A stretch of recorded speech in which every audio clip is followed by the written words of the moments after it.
Hello, my dear night owls. Welcome back to another evening of stories and deep dives. Tonight, we are going all the way in on one of the most layered, most disturbing, and honestly, one of the most brilliant fictional universes ever put on screen. We're talking about The Boys. Now, I'll be upfront. I thought I knew this show pretty well after watching every season, keeping up with Gen V, reading interviews with showrunner Eric Kripke, all of it. But the more I dug into the expanded lore, the behind-the-scenes details, the connections between characters, and events that span literal decades in the show's timeline, I realised there is so much more going on beneath the surface than most people catch on a casual watch. So tonight, we're going to take our time. We're going to go through the entire history of this world, from its darkest origins in World War II all the way through to the political conspiracies and personal tragedies that drive the story we're watching now. I'll cover the founding of Vought, the creation of Compound V, Homelander's heartbreaking and horrifying childhood, Soldier Boy, and the betrayal that erased him from history, the team of ordinary people fighting back, and so much more. There's a lot to get through, but that's the beauty of a night like this. No rush, just stories. So get comfortable. Grab your blanket, maybe a warm drink, settle in wherever you like to be, and let's begin. Now, before the Seven existed, before Homelander was a glint in a scientist's eye, before Vought International became the most powerful corporation on the planet, there was a man in a laboratory. And not a good man, not by any stretch. To understand everything that happens in The Boys, you really do need to go back to where it all started, and that starting point is genuinely one of the darkest origin stories in fiction because it's grounded in real history. Frederick Vought was born in Germany sometime in the early 20th century.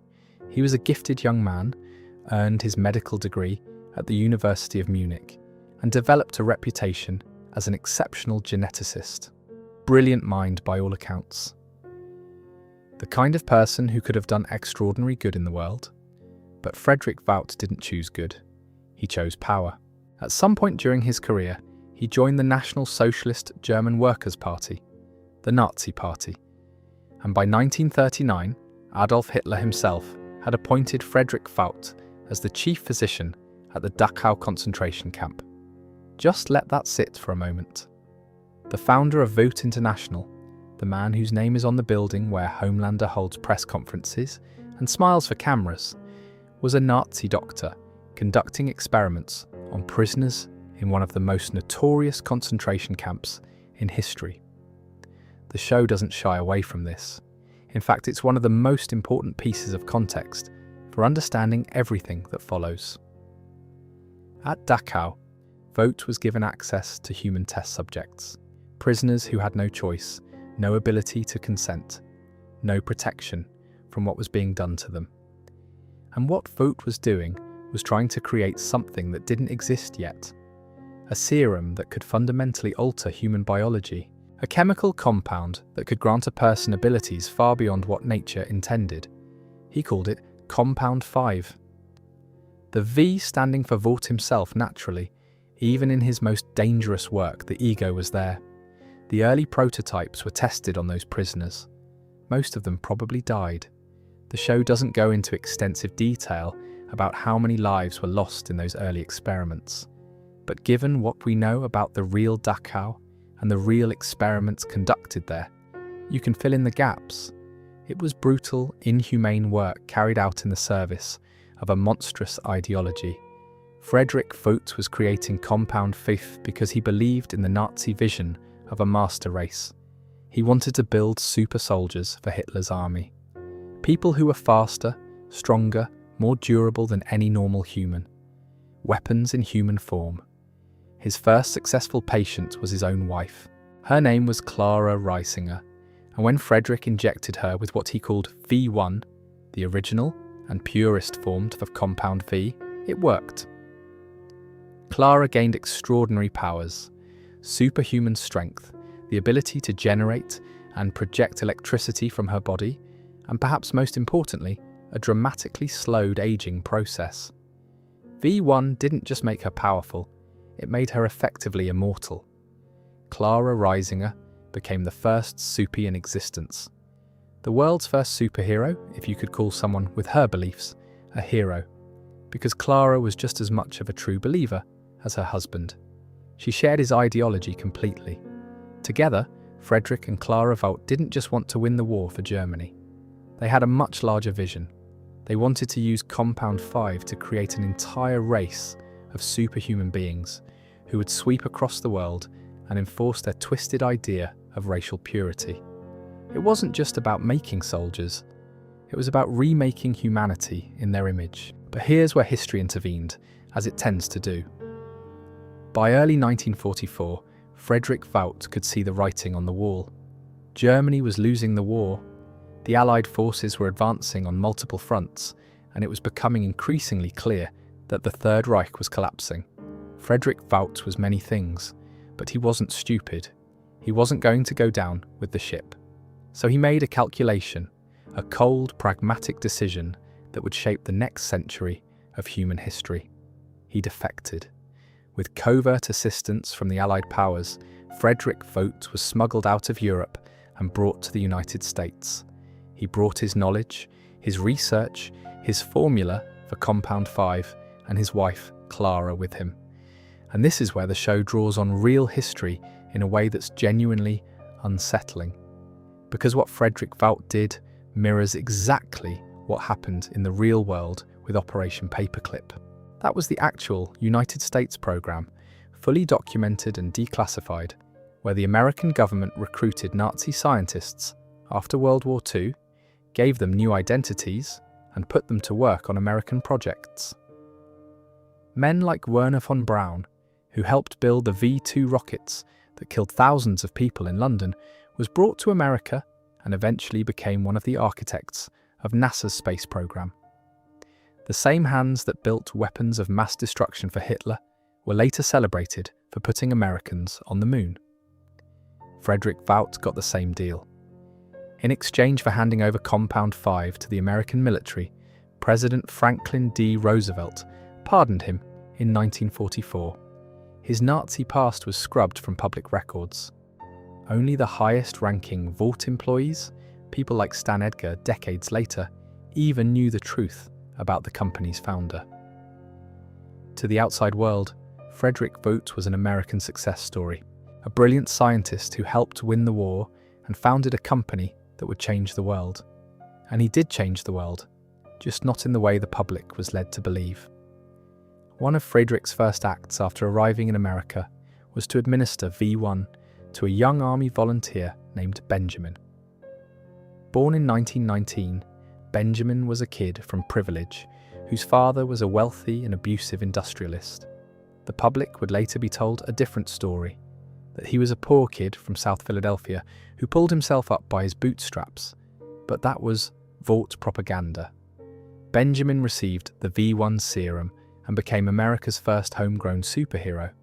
They called him Soldier Boy, and Soldier Boy became exactly what Vought needed: a war hero, a propaganda tool, a living, breathing symbol of American power and righteousness. He was sent to the front lines, and according to Stan Edgar, who would later lead Vought International, Soldier Boy killed Germans by the dozens. Whether his heroism was genuine or heavily embellished by Vought's PR machine is debatable. The legend, one of the show's more colourful side characters, suggests that Soldier Boy's wartime exploits were mostly propaganda. The truth probably falls somewhere in between. He was powerful, certainly. V1 made sure of that, but how much of his legend was earned and how much was manufactured is one of those questions the show deliberately leaves open. What isn't debatable is what happened next. After the war, Frederick Vought formally incorporated his company in the United States. Vought American was established in 1950 as a defense and research contractor dedicated to the continued development of Compound 5 and the creation of more supes. The company underwent a major restructuring in 1952, what internal documents would later call the V-52 era, where it transformed from a purely military enterprise into something much broader, a cultural and media institution. They weren't just making weapons anymore. They were making celebrities, building a mythology around superheroes that would become the foundation of American popular culture within the show's universe. At some point later, probably after the Cold War ended, the name was changed from Vought American to Vought International, reflecting the company's growing global ambitions. But Frederick Vought's original goal never really changed. Stormfront makes this clear when she reveals herself to Homelander in the show's second season. She tells him that Frederick's true intention was never for Vought to become a shallow entertainment company. It was to create a race of literal supermen. She says they need to fight back against other races for what she claims is grinding them down, and win the war for their culture. It's chilling dialogue because Stormfront isn't speaking metaphorically. She's using the language of Nazi ideology, the same language she and her husband believed in during the 1940s, and she's applying it to the present day.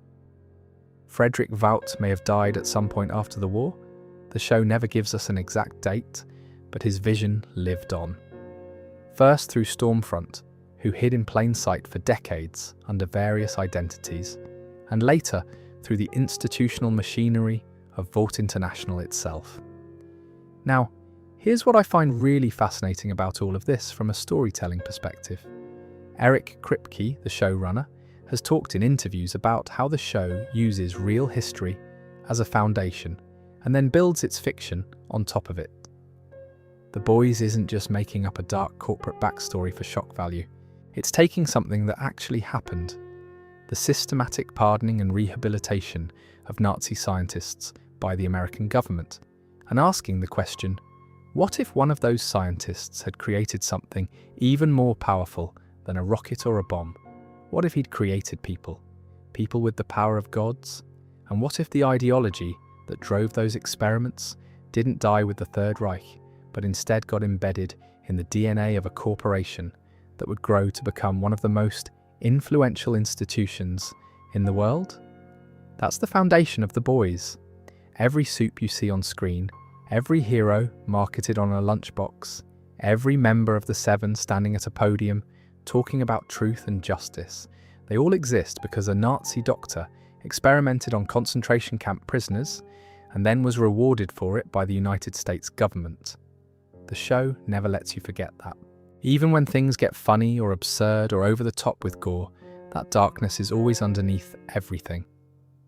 There's also the upcoming prequel series called Vought Rising, which was confirmed at San Diego Comic-Con in 2024. It's set in the 1950s and will explore the early days of Vought as a company. Jensen Ackles is returning as Soldier Boy, and Aya Cash will reprise her role as Stormfront, who was going by the name Clara Vought during that period. It's described as a twisted murder mystery, and honestly, I think it's going to open up so many questions about what Vought was really doing during those formative years. The gap between Frederick's death and Stan Edgar taking over is one of the biggest blank spaces in the show's timeline, and I'm really curious to see what they fill it with. But Vaught's greatest experiment wasn't Soldier Boy, and it wasn't Stormfront. It was something they created decades later. A child born in a sterile lab, given a number instead of a name, and raised to be the most powerful weapon the world had ever seen. Let's talk about Homelander. Now, this part of the story is one that I think about a lot, because Homelander is one of the best villains in television history, and I don't say that lightly. But what makes him truly exceptional as a character isn't just what he does, it's why he is the way he is. And to understand that, you need to know what happened to him before he became the most famous person on the planet. Before the cape, before the press conferences, before the smile that hides something deeply, deeply broken. It started in the fall of 1980. Jonah Vogelbaum was the chief scientific officer at Vought International. He was a brilliant man, probably the most important scientist at the company since Frederick Vought himself. And Vogelbaum had an obsession. He wanted to create the perfect superhero. Not just a powerful one, but a perfect one. Someone who could be everything that Soldier Boy wasn't. More controlled, more marketable, more powerful. the ultimate expression of what compound V could achieve. To do this, Vogelbaum needed genetic material from the strongest existing super. That was Soldier Boy, Benjamin, America's first and greatest superhero at the time. So Vogelbaum called Soldier Boy to his lab and told him they needed a sperm sample. For research purposes, he said, standard procedure, nothing to worry about. And Soldier Boy, who was never the sharpest tool in the shed, provided it without question. He had no idea what Vogelbaum was actually planning to do with it. What Vogelbaum did was use that genetic material to create a child. An artificial conception using Soldier Boy's sperm and an egg from an unknown donor implanted in an unnamed surrogate mother. This was Project Odessa, the most ambitious experiment Vought had ever undertaken. They weren't just injecting someone with compound V and hoping for the best. They were engineering a human being from scratch, designing a child who would be born with powers already coursing through his genes. The baby was born sometime around 1981, and his birth was violent. The child literally ripped his way out of his surrogate mother, killing her in the process. Even as a newborn, before he'd taken his first breath in the outside world, he was already too powerful for the people around him to survive. Vought named him John, just John, and from that moment forward, his life belonged to the laboratory. John was raised entirely within a Vought testing facility. He never saw the outside world as a child. He had no parents, no family, no friends. The closest thing he had to a father was Vogelbaum himself, and even that relationship was compromised from the beginning because Vogelbaum didn't see John primarily as a child. He saw him as an experiment, the most important experiment of his career. In the early days, when John was maybe 5 or 6 years old, he was actually a sweet kid. There are flashbacks in the show that are genuinely heartbreaking when you know what comes later. Young John would cuddle up to Vogelbaum, loved hearing stories about Davy Crockett and Teddy Roosevelt, and was fascinated by the idea of the woods and manifest destiny and all those big American myths that Vought would later use to market him. He was a child who wanted love, who craved connection, who needed the same things every child needs. But Vogelbaum had a plan, and that plan required turning John into something that a loved child could never become. Vogelbaum consulted with leading psychiatric experts around the world to develop a protocol. This protocol was specifically designed to create emotional dependence on the handlers who were simultaneously harming him. They wanted John to desperately need approval from the same people who were causing his pain. It was systematic psychological engineering. They were manufacturing a personality disorder on purpose. The experiments John was subjected to were horrific. His hand was forced into a furnace to test his heat resistance. He was boiled alive to measure his durability under extreme conditions. He was forced to fight strength-enhanced Vought guards, grown adults trying to hurt him, as combat training. And these weren't occasional events. This was his childhood. Every day was a test. Every interaction was monitored. Every response was measured and documented. He lived in a room that he would later call the bad room. It was a sterile white cell with cameras watching his every move. The only possessions he had were a blanket and a human-shaped target covered in scorch marks, evidence that they had baby Homelander practicing his laser vision from an extremely young age. Think about that for a moment. A toddler in a white room with nothing but a blanket and a target, learning to burn things before he learned to read. On top of the physical experiments, there was the mental conditioning. Young John spent hours sitting in front of a projector that displayed images designed to shape his worldview. Patriotic American imagery. Flags, eagles, soldiers, the mythology of American exceptionalism. They were programming him to see himself as an American icon before he even understood what America was. It was brainwashing, pure and simple, designed to create a person who would be loyal to the concept of the nation and by extension to Vought, which positioned itself as the embodiment of that nation. The emotional abuse is what really gets me though. In the show's 4th season, we see Homelander return to the lab as an adult.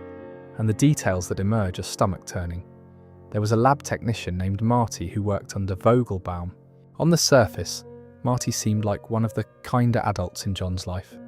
But it turns out Marty had caught young John doing something private in his cell, something totally normal for a boy that age. And instead of handling it with any kind of sensitivity, Marty mocked him. He gave John the cruel nickname Squirt, and apparently spread it around the facility.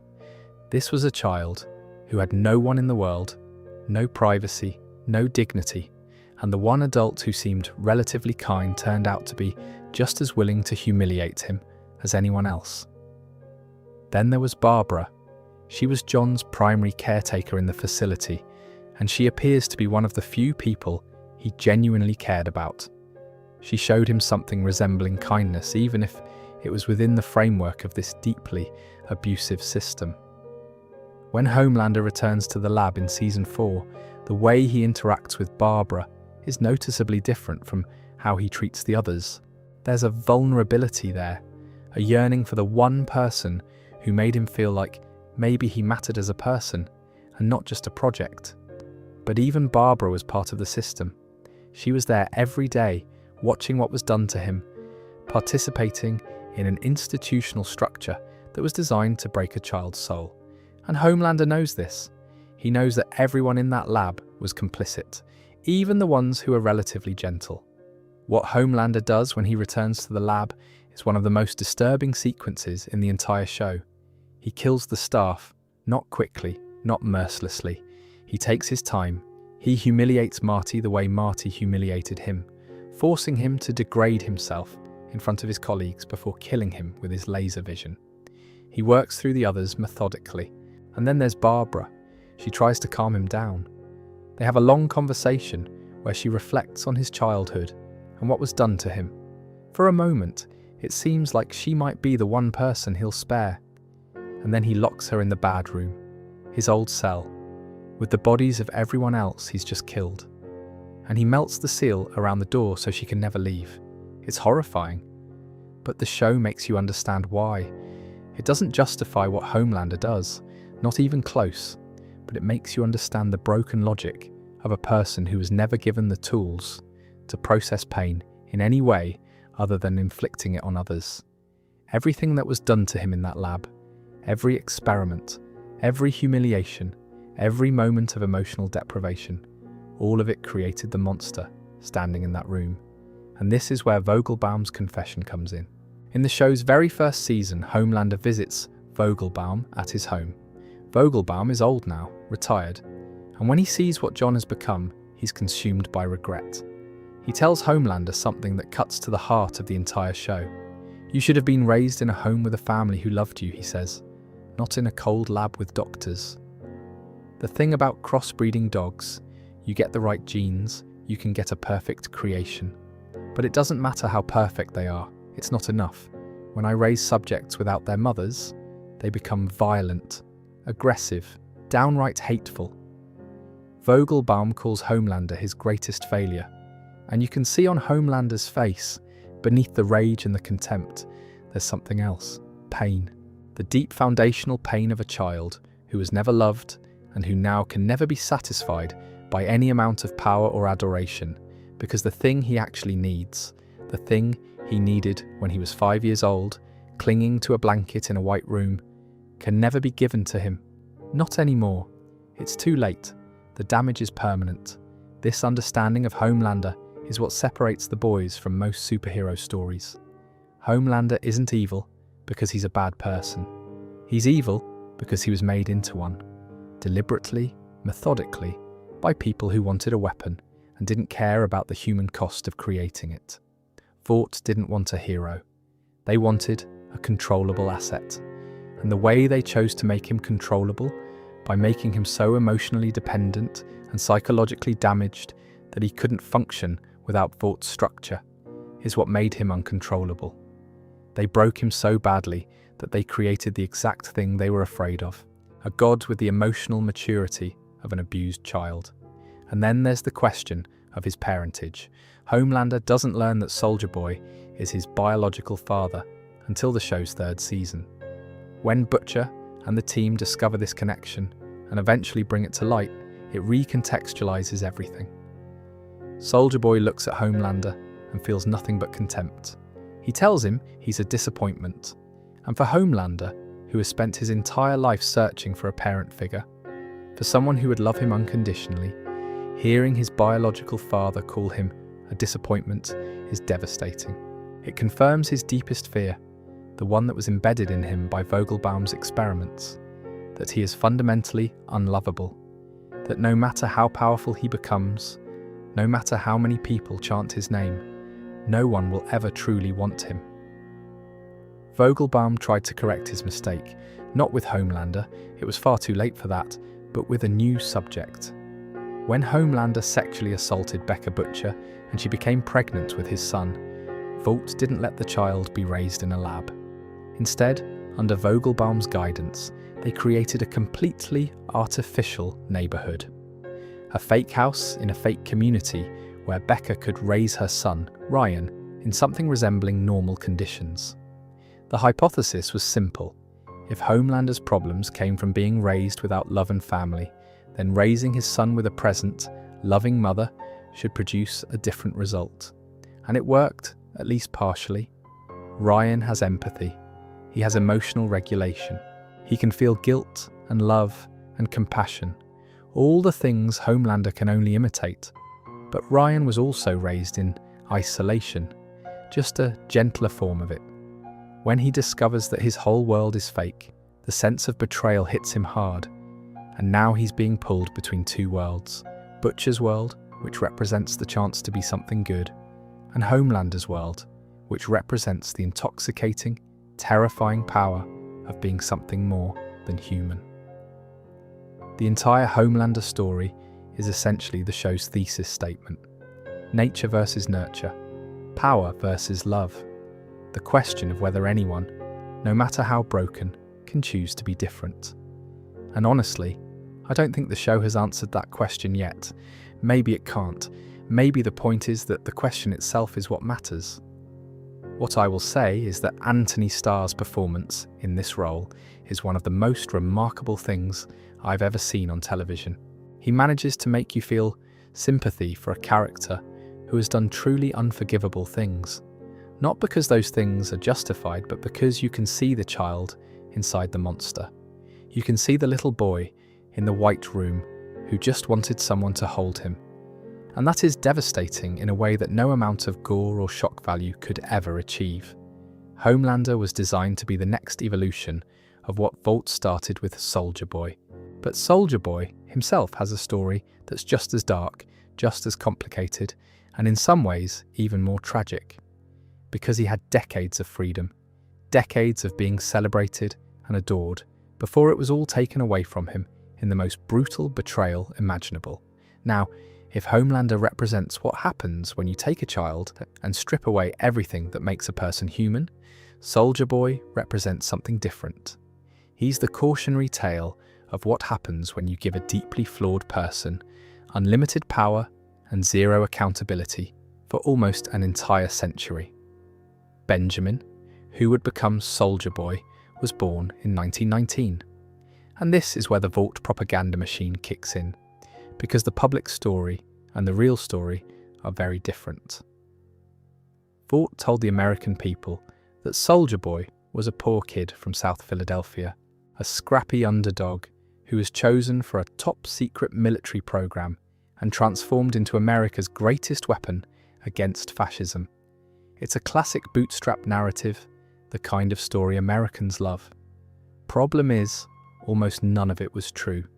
In reality, Benjamin came from money. His father was a wealthy industrialist, the kind of old money American elite who could buy his way out of any problem.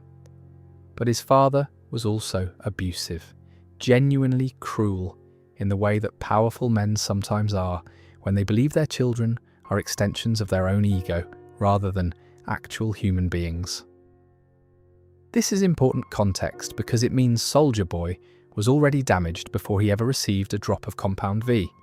He was already shaped by a childhood where affection was conditional, where power meant control, and where vulnerability was something to be beaten out of you, When Frederick Vought arrived in America and needed a volunteer for his first test of V1 on a non-family member, Benjamin was selected. The serum worked spectacularly. Benjamin gained superhuman strength, near invulnerability, exceptional combat ability, and something that V1 seemed to grant uniquely: a dramatically slowed aging process. This kid from 1919 would still look like a man in his prime 80 years later. V1 effectively made him immortal. Vought turned him into Soldier Boy, gave him a costume, a shield, and a backstory that would make Captain America blush with its earnestness. And here's the thing that makes Soldier Boy such a sharp piece of satire. He is the Captain America parody, absolutely. That's intentional, and the show doesn't try to hide it. Jensen Ackles, who was literally in the running to play Steve Rogers in the Marvel Cinematic Universe before the role went to Chris Evans, was cast in this part. Eric Kripke and Ackles have both said they modelled the character after old Hollywood leading men like John Wayne, Steve McQueen, Robert Mitchum, and Lee Marvin. The kind of swaggering, cigarette-smoking, aggressive masculinity that was celebrated as the American ideal for decades. But where Captain America is an idealist who is fundamentally good before and after the serum, Soldier Boy is a deeply selfish, cruel, and petty person who happens to have been given the powers of a god.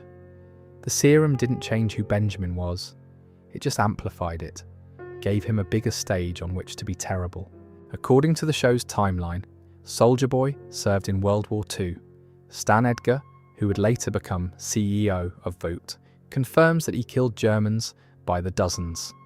The legend, a former Vought executive who crops up in Season 3, suggests that much of Soldier Boy's war record was propaganda, created by Vought to build the brand. The show deliberately leaves the truth ambiguous because it doesn't matter whether Soldier Boy killed 10 Nazis or 1,000. What matters is that Vought used his image to sell an ideology, the idea that American power, backed by Vought technology, could solve any problem. And that ideology became the foundation of everything Vought would build over the next several decades. After the war, Soldier Boy became the leader of Payback. This was Vaught's premier superhero team before the Seven existed. Think of it as the prototype. The lineup included Crimson Countess, who had powers similar to the Scarlet Witch with the ability to generate and project energy. Black Noir, the original one, a silent and lethal combatant who was actually an aspiring actor named Irving. Gunpowder, who was a marksman and still a pre-teenager during his time on the team. Mindstorm, who had powerful telepathic abilities that could trap people in their own minds. The TNT twins, who had some kind of explosive power that they could generate together. And Swatto, who could sprout wings and fly. On paper, Payback was America's mightiest superhero team. In practice, they were a dysfunctional group held together by fear and resentment, because Soldier Boy was an absolutely terrible leader. He was abusive, petty, and pathologically insecure. He used Gunpowder, a child, as a punching bag. He deliberately sabotaged Black Noir's acting career because Noir had auditioned for a role in Beverly Hills Cop, and Soldier Boy couldn't stand the idea of anyone on his team getting more attention than him. He saw Black Noir's ambition not as a teammate pursuing a dream, but as an attempt to usurp him, to outshine him, to prove his father right, that he wasn't good enough.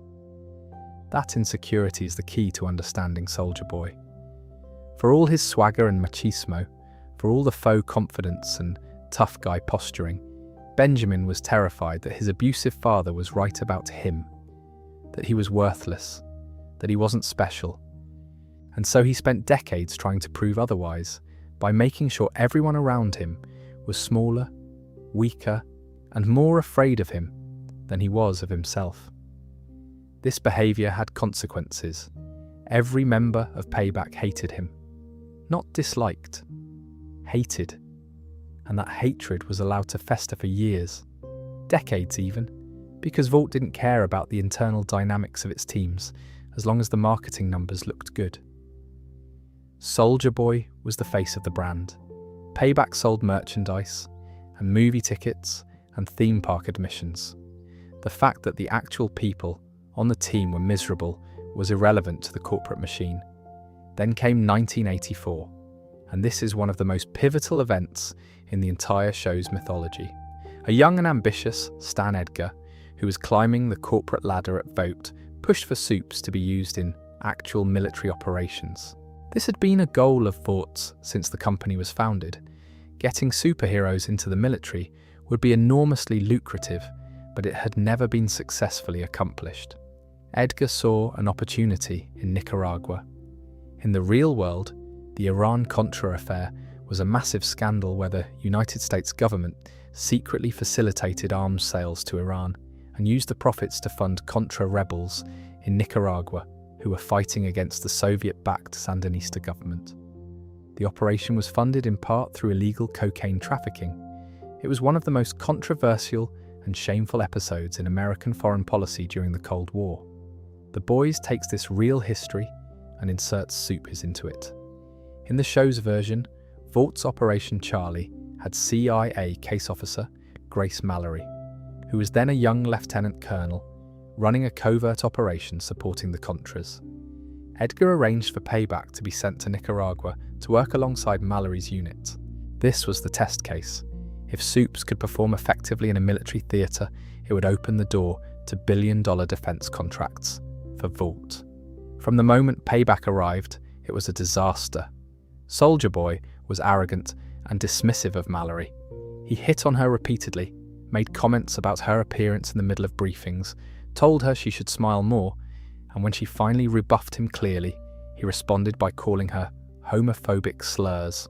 He had zero respect for the military operation, zero understanding of the stakes, and zero interest in anything that didn't make him look like the hero.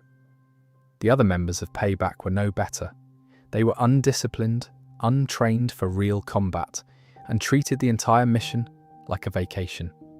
The show portrays them as the worst possible people you could bring into a war zone. Celebrities cosplaying as soldiers. Then Swatto gave away their position.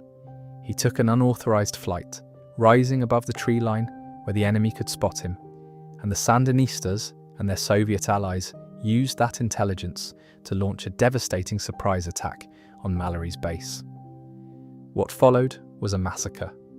116 of Mallory's soldiers were killed. Real soldiers, people with training and discipline and families back home.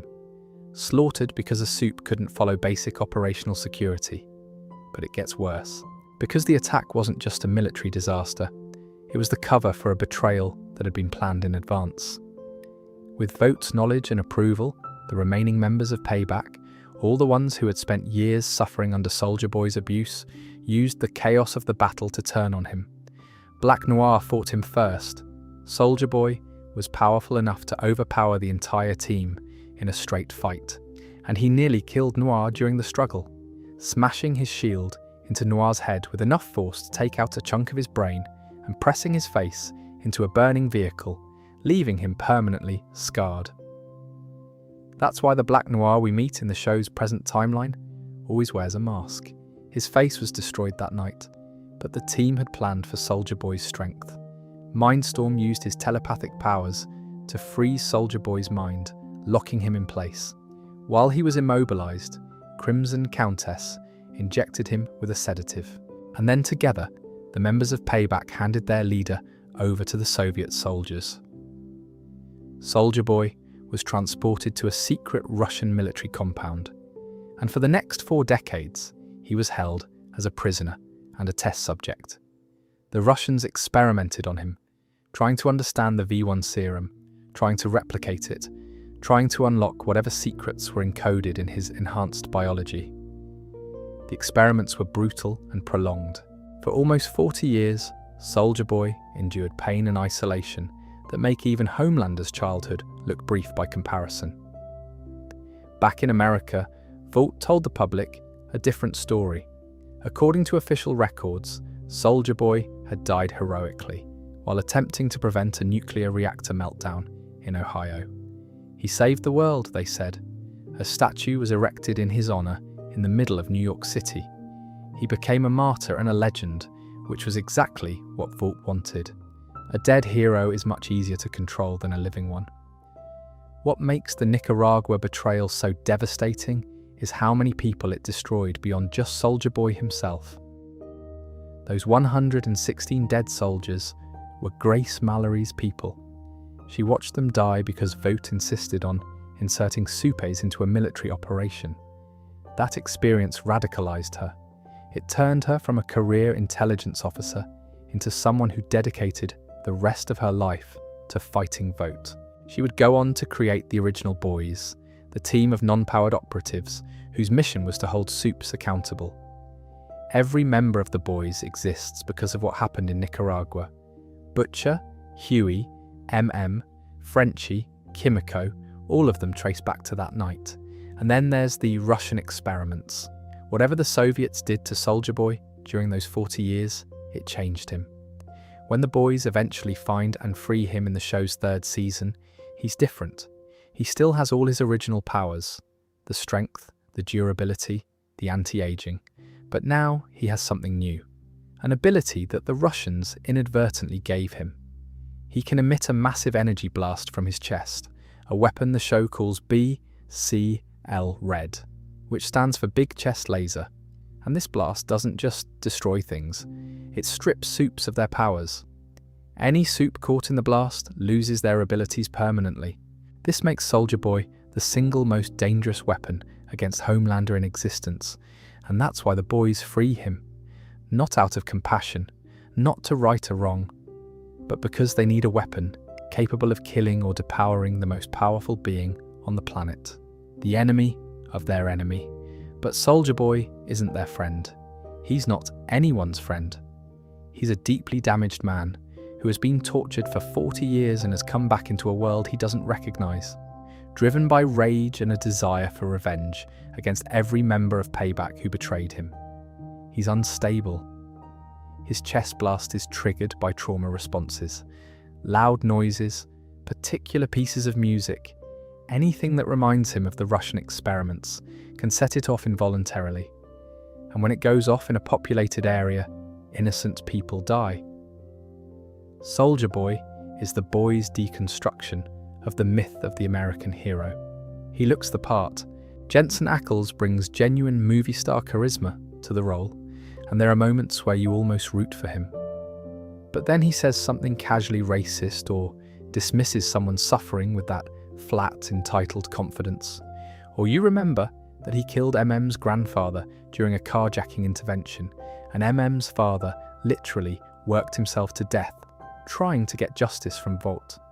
Soulja Boy didn't just hurt one person. He destroyed generations of a family without ever knowing or caring. The show's real genius with Soulja Boy is in making him Homelander's father. When that revelation comes, it reframes everything. Homelander has spent his entire life searching for a parent, someone who would love him, validate him, make him feel like he matters. And his biological father is a man who looks at him with nothing but disgust. Soulja Boy calls Homelander a disappointment, and in that moment, the cycle of abuse becomes visible. Soulja Boy's father harshly mistreated him, which shaped him into a man who tormented everyone around him. His genetic material was used to create Homelander, who was then raised in conditions even more hostile than Soulja Boy's early years. And now, Homelander is struggling with whether to repeat the pattern with his own son, Ryan, or break it. 3 generations of Vaught's creations. 3 generations of suffering. 3 generations of men who are given the power of gods and the emotional capacity of troubled youths. That's the real horror of the Boys. Not the brutality, not the shock. The horror is that this cycle of damage just keeps repeating, generation after generation, and the institution that caused it keeps profiting from the destruction. Soulja Boy's capture by the Russians wasn't just about one suit being taken off the board. It was part of something much bigger, the global arms race for Compound 5. And that race would reshape the entire world of the Boys, turning a superhero company into the most powerful corporation on the planet. So we've talked about the people, the mad scientist, the lab-grown god, the frozen super soldier, but none of them exist in a vacuum. They're all products of a system, and that system is Vought International. Honestly, the more you dig into how Vought operates in the show, the more you realise that it might be the most terrifying villain of all, because Homelander can be fought, Soldier Boy can be locked up. But a corporation is a hydra. You cut off one head and 3 more grow back. Vought International is, on its surface, the most successful entertainment and defense company in the world. They manage superheroes. They produce movies, television shows, theme parks, merchandise. They have their own streaming service called Vought Plus. They sponsor charities, fund political campaigns, and employ thousands of people. If you lived in the world of The Boys, Vought would be as ubiquitous as Disney and Lockheed Martin combined. And that comparison isn't accidental. Eric Kripke has spoken openly about Vought being a satirical amalgamation of every major corporation that prioritizes profit over people. But Stan Edgar said something in Season 2 that cuts to the core of what Vought really is. When Homelander was puffing his chest and threatening to leave the company, Edgar sat him down and gave him a history lesson about Frederick Vought. And then he told Homelander something that clearly shook him. "We are not a superhero company," Edgar said. "We are a pharmaceutical company. And the most valuable asset we possess is not you. It is Compound V." That one line reframes everything. The superheroes aren't the product. They're the packaging. The real product has always been Compound V itself. Every supe on the roster, from Homelander all the way down to whatever Z-list hero is doing birthday parties in Iowa, exists because Vought needed living proof of concept. Living advertisements for the most valuable chemical substance on the planet. If Vought could get Compound V into the military, into law enforcement, into civilian hands, the revenue would make their current entertainment profits look like pocket change. And here's what makes Vought truly sinister. For decades, they maintained the lie that supes were natural, that people born with powers were chosen by God, or represented some kind of evolutionary leap. The public had no idea that every single supe was created in a lab, injected with a chemical compound originally designed by a Nazi war criminal. That's an extraordinary level of corporate deception. We're not talking about hiding some shady accounting or covering up a product defect. They hid the fundamental nature of their entire industry from the human race. The mechanism for this deception was a fake Christian charity called Samaritan's Embrace. On the surface, Samaritan's Embrace was a charitable organisation dedicated to helping communities in need. They shipped medical supplies to hospitals across the United States. Wholesome, upstanding work. In reality, those medical supply shipments contained hidden vials of Compound V. Vought was secretly injecting newborn babies with the serum, with the consent of parents who were told their children were being given a special vitamin supplement, not a genetic modification drug designed by Nazis. Think about how many layers of deception are operating there. The parents didn't know. The hospitals were complicit to varying degrees. The charity was a front. The government looks the other way. And the children who survived the injection, because not all of them did, grew up believing they were special, chosen, born to be heroes, when in reality they were products, manufacturing units, revenue streams with capes. This is the secret that gets exposed in the show's first season, when Huey Campbell and the boys discover the Compound V shipments. Is the first real crack in Vought's armour. The public learning that supes are made, not born, that their heroes are basically pharmaceutical experiments, it's devastating to the corporate mythology. And Vaught's response is exactly what you'd expect from a corporation caught in a lie. They don't admit wrongdoing, they don't apologise, they pivot, they spin, they find someone to blame. When Stormfront's Nazi past is exposed at the end of Season 2, Vought immediately makes her the scapegoat. She was the rogue agent. She was the one contaminating the brand. Everything bad that happened was her fault. And now that she's been dealt with, everything can go back to normal. It's corporate crisis management at its finest and its most cynical. Let's talk about the Seven for a moment, because they are Vaught's crown jewel, the flagship product. The Seven is the premier superhero team in the world, the equivalent of the Avengers or the Justice League. They have their own movie franchise, their own wing in Vought Tower, their own merchandise lines. Being a member of the Seven is the most prestigious and lucrative position a soup can aspire to, and the roster is carefully curated to maximize brand appeal. Homelander is the leader, the face of not just the Seven, but of Vought itself. He's presented to the public as the all-American hero, a symbol of strength and righteousness. In reality, as we've discussed, he's a deeply disturbed individual, barely held together by narcissism and the need for public approval. Everything about his public image is manufactured. His origin story, the one told to the public, claims he was an alien who crashed in America as an infant, like Superman. It's a complete fabrication designed to make him seem both exceptional and relatable. The real story, that he was grown in a lab from stolen sperm and raised by scientists who tortured him, would destroy the brand overnight. Queen Maeve was the team's warrior princess.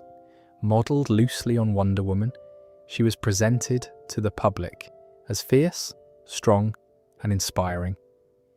In reality, Maeve was a bisexual woman forced by Vought to stay in the closet for years because it didn't fit the brand. She was in a relationship with a woman named Elena, but Vought pressured her to date and eventually break up with Elena to maintain the straight, marketable image they'd built. Maeve spent years drinking heavily to cope with the cognitive dissonance of being celebrated as a hero while knowing she was complicit in terrible things. She eventually found her courage in Season 3, fighting Homelander directly in a battle she knew she'd probably lose. She survived, lost her powers from Soldier Boy's blast, and disappeared from public life. One of the show's few genuinely hopeful endings, A-Train was the team's speedster. Think The Flash, but corporate. He was introduced in the very first episode of the show as the person who killed Robin, Huey's girlfriend, by running through her at super high speed. It was an accident, but A-Train showed zero remorse. He was high on Compound 5 at the time, using it as a performance-enhancing drug to maintain his speed because he was terrified of being replaced by a younger, faster Supe. A-Train's arc across the series has been about whether genuine redemption is possible for someone who started so far on the wrong side. By Season 4, he's trying to be better. Whether that's real growth or just another rebrand is left deliberately ambiguous. The Deep is the team's aquatic hero. Think Aquaman, but pathetic. He's probably the most satirically loaded character on the show. In the very first episode, he sexually assaults Starlight when she arrives at Vought Tower, forcing her to perform a sexual act on him as the price of admission to the Seven. He does this casually, with the confidence of a man who has done it before and expects to do it again. When his actions come to light, he's banished from the Seven and sent to a small city as punishment, not legal punishment, corporate punishment. Vought relocates him the way a company transfers a problematic executive to a branch office. He then spirals into a series of increasingly pathetic attempts to redeem himself, including joining a cult, writing a memoir, and hosting a podcast. The Deep is simultaneously a perpetrator and a figure of dark comedy, and the show uses him to explore how institutions protect abusers by minimizing their behavior and giving them second chances that their victims never received. Starlight, Annie January, is the heart of the show. She joins the Seven as an idealist, a young woman who genuinely believed in heroes and wanted to make a difference. She was injected with Compound V as a baby by her own mother, who wanted Annie to have a life of fame and privilege. When Annie discovers the truth about Vought, she has a choice: walk away and be safe, or stay and fight from the inside. She chooses to fight. Across 4 seasons, Annie transforms from a wide-eyed newcomer into a battle-hardened leader who is willing to sacrifice everything to do what's right. Her relationship with Huey gives the show its emotional anchor. two decent people trying to hold on to their decency in a world that punishes it. Black Noir, the original one, was a member of both Payback and the Seven. He's the silent enforcer, the masked man who never speaks, never shows his face, never questions orders. In the show's third season, we get his backstory through an animated flashback sequence. His real name was Irving, and before Vought turned him into a weapon, he wanted to be an actor. He auditioned for a role in Beverly Hills Cop, but Soulja Boy used his industry connections to make sure Irving never got it. The message was clear. You exist to serve me, and nothing else. His face was destroyed during the Nicaragua incident, and the brain damage from Soulja Boy's attacks left him unable to speak normally. He spent decades as a silent shadow, following orders, suppressing whatever was left of the person he used to be. When Homelander discovered that Black Noir had known the truth about Soulja Boy being his father and had kept it secret, he killed him. Just reached inside him and pulled out his intestines. The most loyal soldier in Vaught's army discarded the moment he was no longer useful. The original Black Noir was then replaced by another person wearing the same costume. Black Noir 2, introduced in Season 4, is a completely different individual, given the same mask and told to play the same role. It's one of the show's most cutting observations about corporate culture. The individual doesn't matter. The brand does. You are replaceable. Everyone is replaceable. Translucent was a member of the Seven with the power of invisibility. His actual skin turned into a diamond, hard, transparent material, making him nearly indestructible. He used this power primarily to spy on people, including his female teammates. He was the first member of the Seven to be killed by the boys. In the show's second episode, Huey was the one who did it, planting a bomb inside Translucent while he was vulnerable. It was Huey's first kill, and it changed him forever. Then there's the support structure around the Seven. Madeline Stillwell was the vice president of hero management at Vought during the first season. She functioned as Homelander's handler and in a deeply uncomfortable dynamic as a mother figure. Homelander's fixation on her was explicitly maternal. He would drink milk from her, seek her approval, fly into rages when she withheld affection. Stillwell managed him through manipulation, using his emotional dependency to keep him in line. When Homelander discovered that she had lied to him about Becca and his son, he killed her. After Stillwell's death, the role of managing Vaught's day-to-day operations fell increasingly to Ashley Barrett. Ashley started as Stillwell's assistant, a nervous people-pleasing corporate middle manager who was terrified of Homelander and desperate to keep her job. Over the seasons, she's been promoted, abused, terrified, and gradually corrupted by the system she serves. By Season 4, she's the CEO of Vought, and she's pulling out her own hair from stress, literally. Ashley represents what the corporate machine does to ordinary people. It grinds them down, it makes them complicit in things they would never choose on their own, and then it promotes them for their compliance.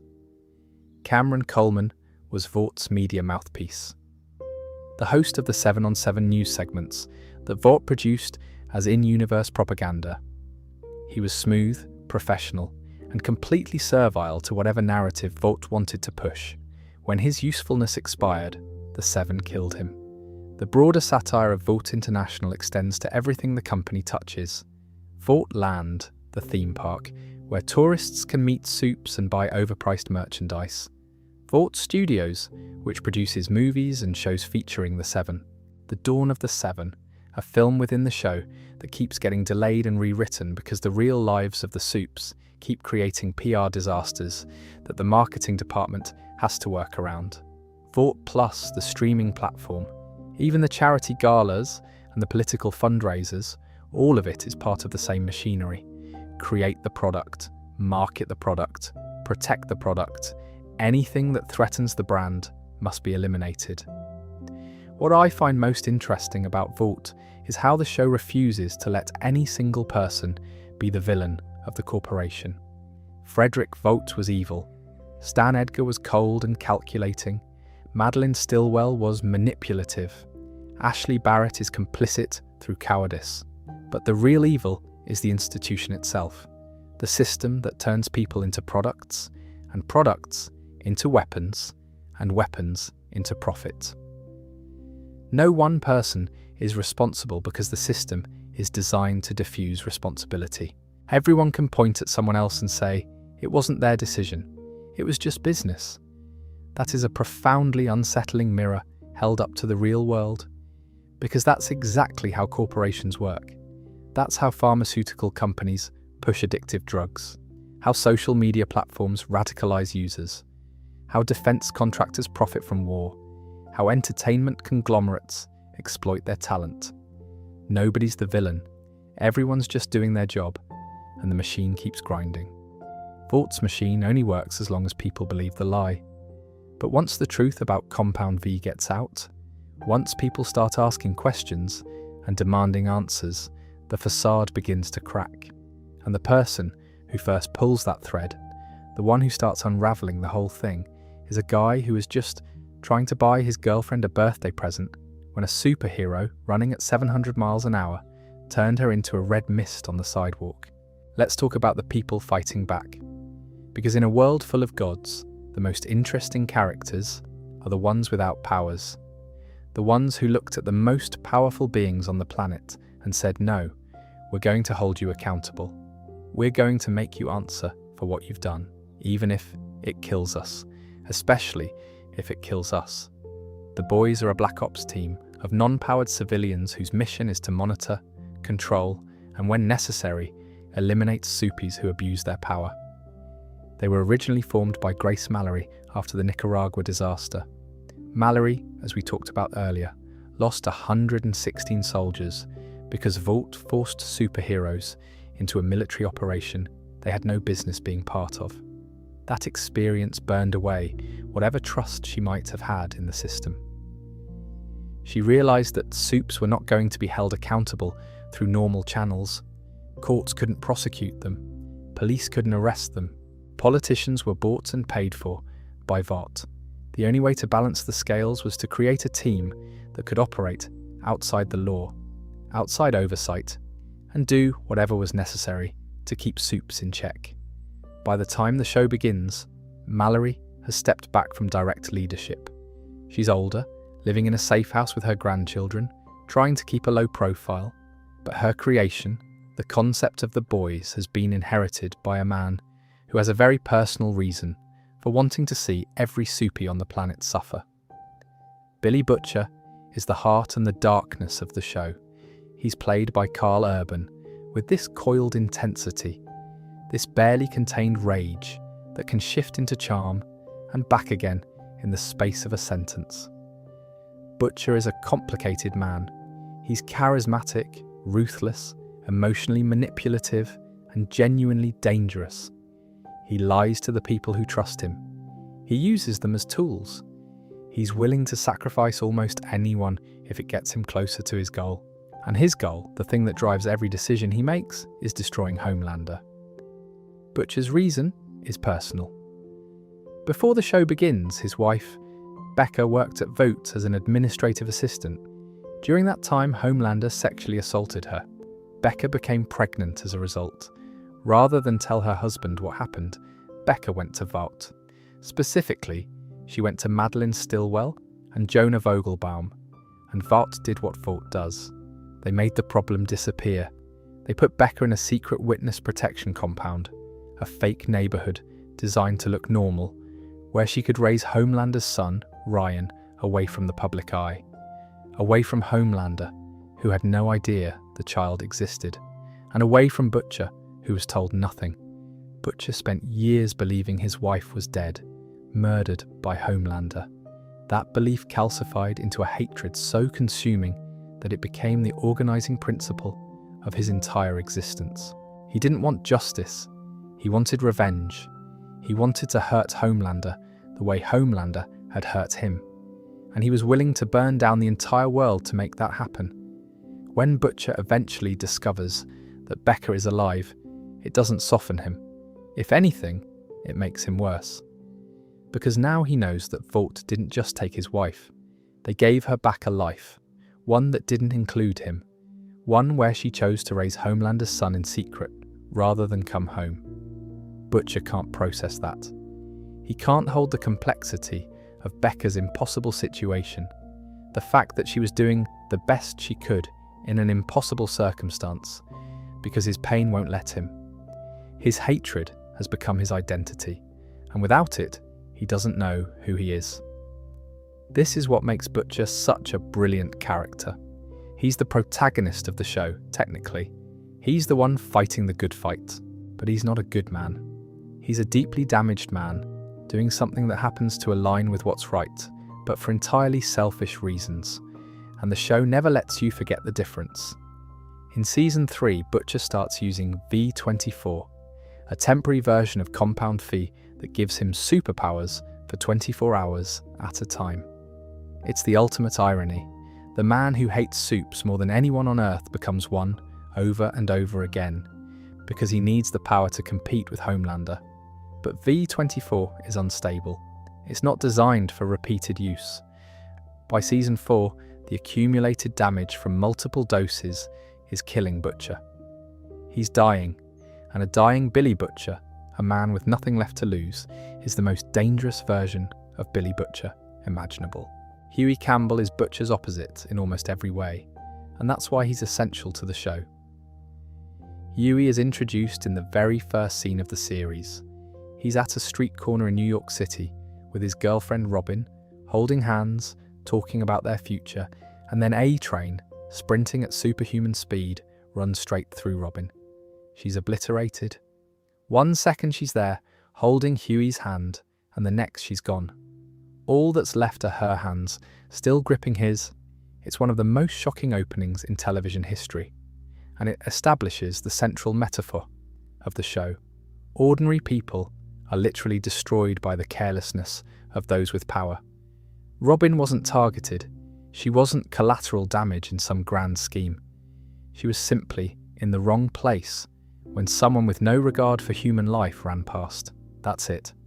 That's the show. Huey is devastated. He can't process what happened, and then Vought's lawyers show up with a non-disclosure agreement and a settlement check, essentially paying him to shut up and go away. The system is designed to absorb these incidents, compensate the victims just enough to keep them quiet, move on, protect the brand. Butcher finds Huey at his lowest point and recruits him, not because he cares about Huey's pain, at least not initially, but because Huey has something Butcher needs. Access, a connection to A-Train that can be exploited. But over the course of the series, something genuine develops between them. Butcher, who has spent years pushing everyone away, starts to care about Huey, not in a way he'd ever admit out loud. But it's there. Huey becomes the conscience Butcher doesn't want to have. The reminder that there's a difference between fighting for justice and fighting for vengeance. Huey's journey across 4 seasons is one of the most compelling arcs on the show. He starts as a passive, frightened electronics store worker and gradually becomes someone capable of making impossible choices under impossible pressure. His relationship with Annie January, Starlight, gives him a reason to be brave that isn't rooted in anger. Where Butcher fights because he hates, Huey fights because he loves. And that distinction ends up mattering more than either of them initially realizes. Marvin T. Milk, who everyone calls MM, is the team's moral center. He's a father, a husband, at least until the stress of the fight costs him his marriage. And his involvement with the boys is driven by something generational. Soldier Boy killed MM's grandfather during what was supposed to be a routine intervention. Soldier Boy was stopping a carjacking, and in the process, with the casual indifference that defines so much of suit behaviour, he killed an innocent black man. MM's father, a lawyer, spent the rest of his life trying to hold Vought legally accountable for the death. He fought the system the right way, through courts and depositions and legal briefs, and the system ground him to dust.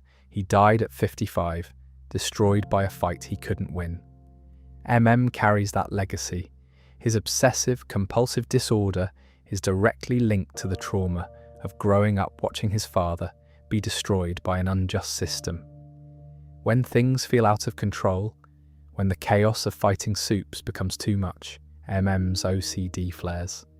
It's the show's way of physicalizing the psychological toll of this fight. And MM's hatred of Soldier Boy, his desperate need to see justice done for his grandfather and his father, makes his story one of the most emotionally resonant in the entire series. Frenchie, whose real name is Serge, is the team's weapons expert and chemist. He's French-Algerian, charming, and carrying a weight of guilt that we only gradually come to understand. Before joining the boys, Frenchie was involved with organised crime. He did hits for the mob, and during one of those jobs he was supposed to be watching a target, but instead left his post to help a friend. While he was gone, Lamplighter, a former member of the Seven, killed a family that Frenchie was supposed to be protecting. The guilt of that failure, the lives lost because of his choice, haunts him throughout the series. Frenchie's relationship with Kimiko is one of the most beautiful and unusual love stories on television. Kimiko, also known as the Female, was kidnapped from her home by a terrorist organization called the Shining Light Liberation Army. They forcibly injected her with Compound V, turning her into a lethal weapon against her will. When the boys find her, she's essentially a feral fighter, striking out at anyone who comes close. She can't speak, or more accurately, she chooses not to speak. Her silence is both a trauma response and a form of control over the one thing she still has power over in a world that has taken everything else from her. Frenchie is the first person to reach her. He's patient. He learns sign language so they can communicate. He sees her not as a weapon or a monster, but as a person who was hurt and deserves kindness. Their bond develops slowly, without the pressure of words, built on gestures and shared meals, and the quiet understanding of two people who know what it's like to have your agency stolen from you. Kimiko's powers are considerable. She has superhuman strength, enhanced durability, and a remarkable healing factor that allows her to recover from injuries that would kill a normal person. But the show is careful to make her more than just her abilities. Her journey across 4 seasons is about reclaiming her identity, choosing who she wants to be rather than being defined by what was done to her. She learns to express herself. She finds joy in unexpected places, like an extended musical fantasy sequence in Season 3 that is genuinely one of the most delightful and surprising moments in the show, and her relationship with Frenchie gradually evolves from friendship into something deeper, something neither of them expected or planned, but that both of them need. The team operates with minimal resources. They don't have a Vought tower or a $1 billion budget. They have safe houses, stolen weapons, improvised plans, and each other. The dynamic between them shifts constantly. Butcher is the leader, but he lies to his team and puts them in danger without their consent. MM is the one who pushes back, who reminds everyone that they have to maintain standards, or they're no better than the people they're fighting. Huey tries to mediate. Frenchie and Kimiko do their own thing, and occasionally pull everyone back from the brink. There's a line that runs through the entire show. When you fight monsters, you risk becoming one. The boys are not clean heroes. They've killed people. They've made terrible choices. They've lied and cheated and betrayed. Butcher has arguably caused as much suffering as some of the supes he's fighting. But the show argues quietly and persistently that there's a fundamental difference between people who fight because they're powerful and people who fight because they have no other choice. The boys don't have superpowers, at least most of the time. They don't have institutional backing. They're just people who decided that someone had to stand up and say enough. That's what makes them compelling, not their tactics or their weapons. Their stubborn, messy, self-destructive refusal to accept a world where the powerful are unaccountable, even when that fight costs them everything. Butcher is dying, Homelander is consolidating power, and there's one more player on the board who might be the most dangerous of all, because she's been hiding in plain sight the entire time, smiling for cameras and shaking hands with senators, while secretly possessing the ability to blow your head off with a thought. Now, If there's one thing The Boys does better than almost any other show on television, it's making you feel like you can't trust anyone. Just when you think you've figured out who the good guys and bad guys are, the show pulls the rug out from under you. And no character embodies that more perfectly than Victoria Newman. Victoria Newman is introduced in the show's second season, and at first she seems like exactly the kind of person this world needs. She's a congresswoman, young, passionate, articulate, and very publicly anti-Vought. She holds congressional hearings that put Vought executives in the hot seat. She demands transparency. She advocates for oversight of supes. She's everything the heroes in this story have been fighting for, a legitimate political figure willing to use the system to hold Vought accountable. Huey is practically starstruck when he meets her. Annie sees her as an ally. Even Butcher, who trusts no one, admits that she's doing useful work. And then the show drops one of its most devastating twists. During a congressional hearing in the season 2 finale, multiple people's heads suddenly explode. Witnesses, lawyers, people about to testify against Vought, their skulls just detonate from the inside, showering everyone nearby with blood and brain matter. It's horrifying and seemingly random. For most of the season, the characters and the audience have been trying to figure out who has this ability. Who is the head popper? A soup terrorist? A Vought asset? A rogue agent? It's Victoria Newman. The crusading congresswoman is a soup. She has the ability to generate explosive force inside a person's body, usually targeting the head for maximum effect and psychological impact.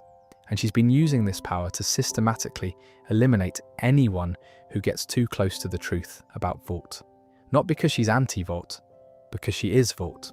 She's been a Vought asset the entire time. The reveal is a masterclass in misdirection. The show spent an entire season building Newman up as a beacon of hope, the legitimate counterweight to Vought's power, and then revealed that she was the wolf in sheep's clothing all along. Every impassioned speech, every fiery hearing, every moment where she seemed to be fighting the good fight, all of it was performance, controlled opposition. Vought let her play the role of the crusader because it kept the real threats, the people who might actually do damage, focused on working with her instead of taking more dangerous action. Her backstory makes the deception even more layered. Victoria Newman was adopted as a child by Stan Edgar, the CEO of Vought International, the most calculating, cold-blooded corporate strategist in the show's universe. Edgar raised Newman, gave her a privileged life, and then deployed her as a political asset. She's his long game, his sleeper agent embedded at the highest levels of government, positioned to advance Vought's interests from within the system while appearing to oppose the company from the outside. This is where the show's political satire becomes almost uncomfortably sharp. Newman represents the concept of controlled opposition in its purest form, a protest movement that's actually managed by the thing being protested, an activist who is secretly an operative.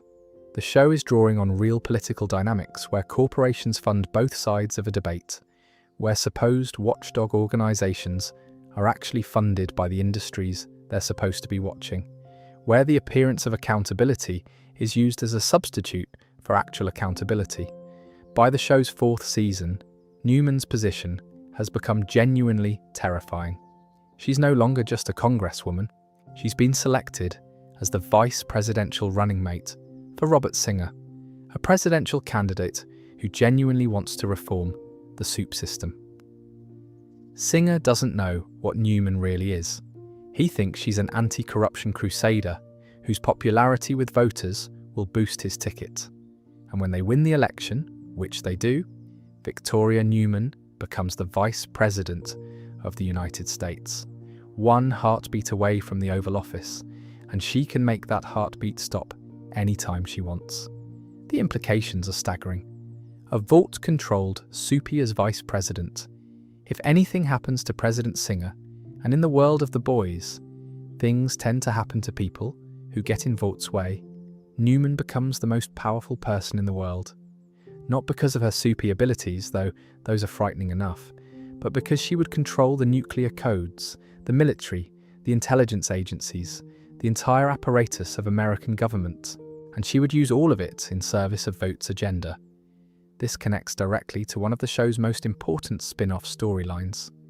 Gen V, the companion series set at Godolphin University, introduces the super virus. Godolphin University is presented as America's only college exclusively for young adult supes, run by Vought International. On the surface, it's a campus where young people with powers can learn to control their abilities and prepare for careers as superheroes. In reality, like everything Vought touches, there's something much darker happening beneath the surface. The university's founder, Thomas Godolphin, was running an experiment called the Woods underneath the campus. In these underground facilities, supers were being tested on, manipulated, and in some cases used to develop a virus that could target and kill people with compound V in their systems. A super-killing virus. This is arguably the most dangerous weapon in the entire boys' universe. More dangerous than Homelander. More dangerous than Soldier Boy's chest blast. Because this virus could theoretically eliminate every supie on the planet. The development of this virus becomes a central plot point in both Gen V and the boys' 4th season.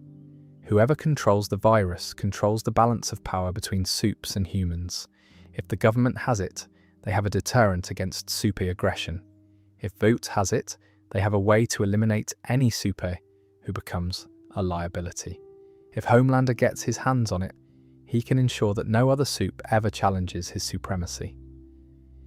Gen V follows a group of students at Godolphin University, the first generation of supes who grew up knowing that their powers came from Compound 5.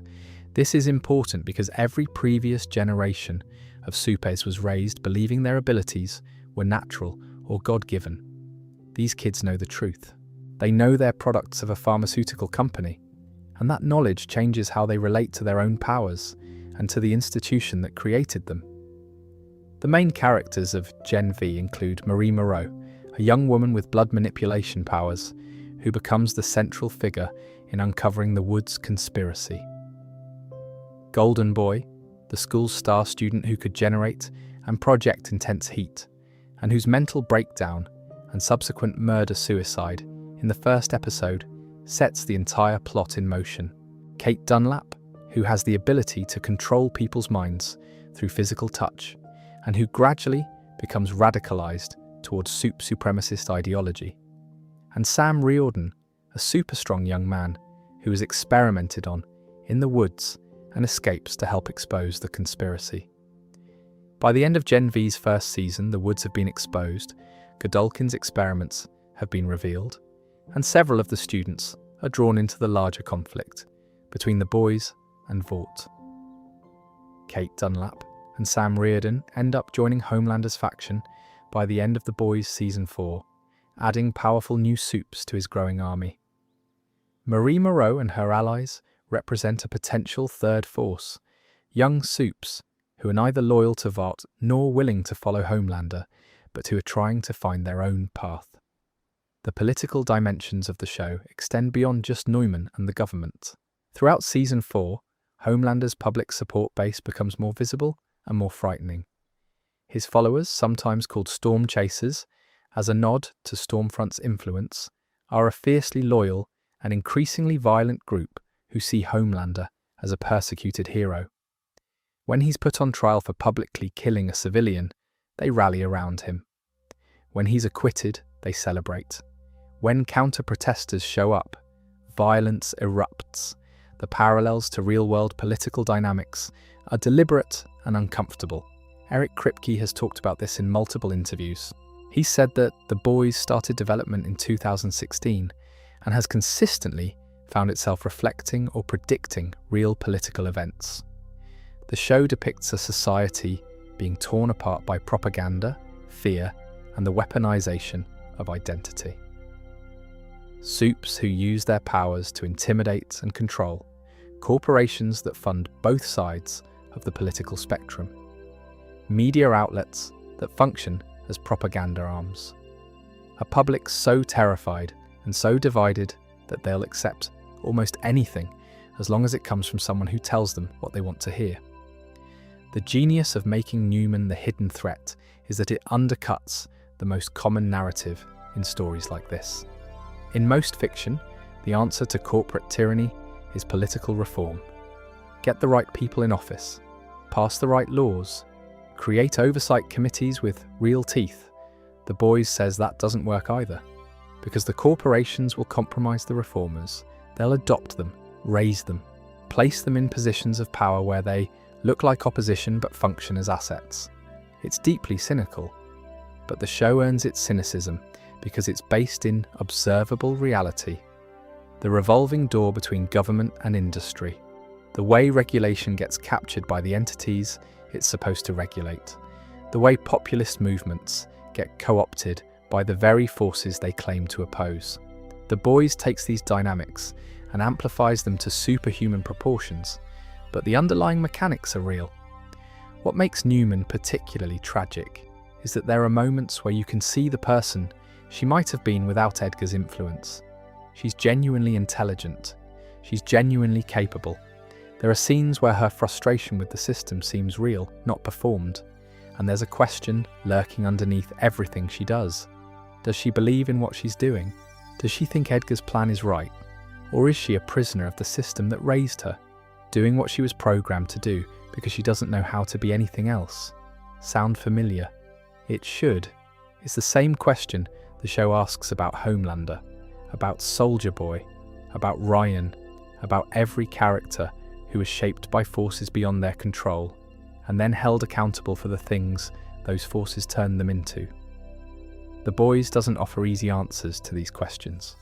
It just keeps asking them, louder and more urgently, season after season. Politics, corporations, conspiracies. It's a lot. But The Boys also works because of its smaller, more human stories. The relationships that hold everything together, or tear it apart. The moments of tenderness between people who have every reason to be hard. The quiet acts of courage that never make the news. Because in the end, a show about power is really a show about love. Who has it? Who needs it? And what happens when it's taken away? You know, for a show that's famous for its violence and its shock value, and its willingness to go places that most television wouldn't dream of going, The Boys is at its absolute best when it's quiet. When it stops exploding things and sits two characters down and lets them talk. Because underneath all the blood and the satire and the superpowered spectacle, this is a show about relationships. It's about the bonds between people who are trying to survive in a world that seems designed to destroy them. And those relationships are where the real emotional weight lives. Let's start with the big one, Butcher and Homelander. This is the central rivalry of the entire show, and what makes it work isn't just that they're enemies, it's that they're mirrors. Two men who are far more alike than either of them would ever admit. Both of them were shaped by trauma. Both of them cope with that trauma through aggression and the need for control. Both of them push away the people who care about them. Both of them would rather burn the world down than admit that what they really want is to be loved. The difference, and this is crucial, is that Butcher chose this. Or at least, he had the opportunity to choose differently. He had Becca, he had the chance for a normal life, a happy life, and even before Homelander took that away from him, there were warning signs that Butcher was already on a self-destructive path. His childhood wasn't great. His father was abusive. There's pain in his backstory that predates Homelander, but Butcher had options that Homelander never did. Butcher grew up in the world. He had friends, he had relationships, he served in the military, he experienced human connection, even if he wasn't always good at it. Homelander never had any of that. He was born in a lab and raised as a weapon. He didn't choose to be what he is. Butcher, on some level, did. That distinction creates a fascinating dynamic because you can see moments where they almost understand each other. When Homelander talks about being alone, about being the only one of his kind, about the unbearable weight of being everyone's god and nobody's friend, there's a flicker on Butcher's face, not sympathy exactly, but recognition. He knows what isolation feels like. He knows what it's like to have your rage become your identity, and that recognition terrifies him, because it means the distance between himself and the monster he's trying to destroy might not be as wide as he wants to believe. Season 4 pushes this parallel even further. Butcher, dying from the effects of repeated V24 use, becomes increasingly willing to cross lines he wouldn't have crossed before. He's more violent, more reckless, more willing to sacrifice innocent people for the cause, and the people around him start to notice. Pulls back. Huey pushes back. Even Frenchie and Kimiko begin to question whether following Butcher still means fighting for the right side. Butcher is becoming the thing he hates, and the tragedy is that he knows it. He can see it happening. He just can't stop. Then there's the relationship between Homelander and Ryan, and this might be the most heartbreaking thing in the entire show, because Homelander genuinely wants to be a good father. On some level that still functions. Beneath all the narcissism and the psychopathy, there's a part of him that remembers what it felt like to be a child without a parent. He doesn't want his son to experience that. He wants Ryan to feel loved, wanted, protected. But Homelander doesn't know how to love someone without also controlling them. He doesn't have a model for healthy parenting. His only experience of a parental relationship was with Vogelbaum, who was simultaneously a father figure and the architect of his abuse. And with Madeline Stillwell, whose maternal warmth was always conditional on Homelander's obedience to Vought's agenda. So when Homelander tries to be a father to Ryan, it comes out wrong. His love feels like a cage.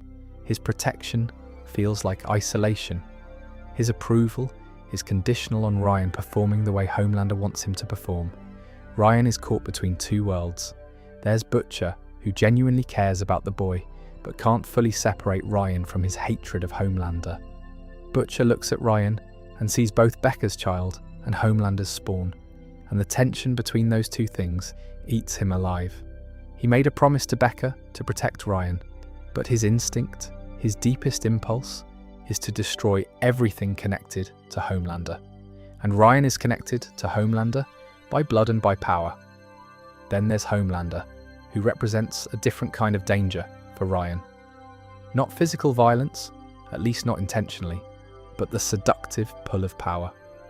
Homelander can show Ryan what it feels like to be unchained, to stop pretending to be normal, to stop apologizing for being strong. He can offer Ryan something that Butcher can't, the feeling of being special, of being above the rules, of belonging to something larger than yourself. And for a teenage boy who spent his whole life being told to suppress what makes him different, that's an almost irresistible offer. The show frames Ryan as the ultimate test case for the nature versus nurture question. He has Homelander's genetics, the same power, the same potential for destruction. But he was raised by a mother who loved him. He experienced kindness. He developed empathy.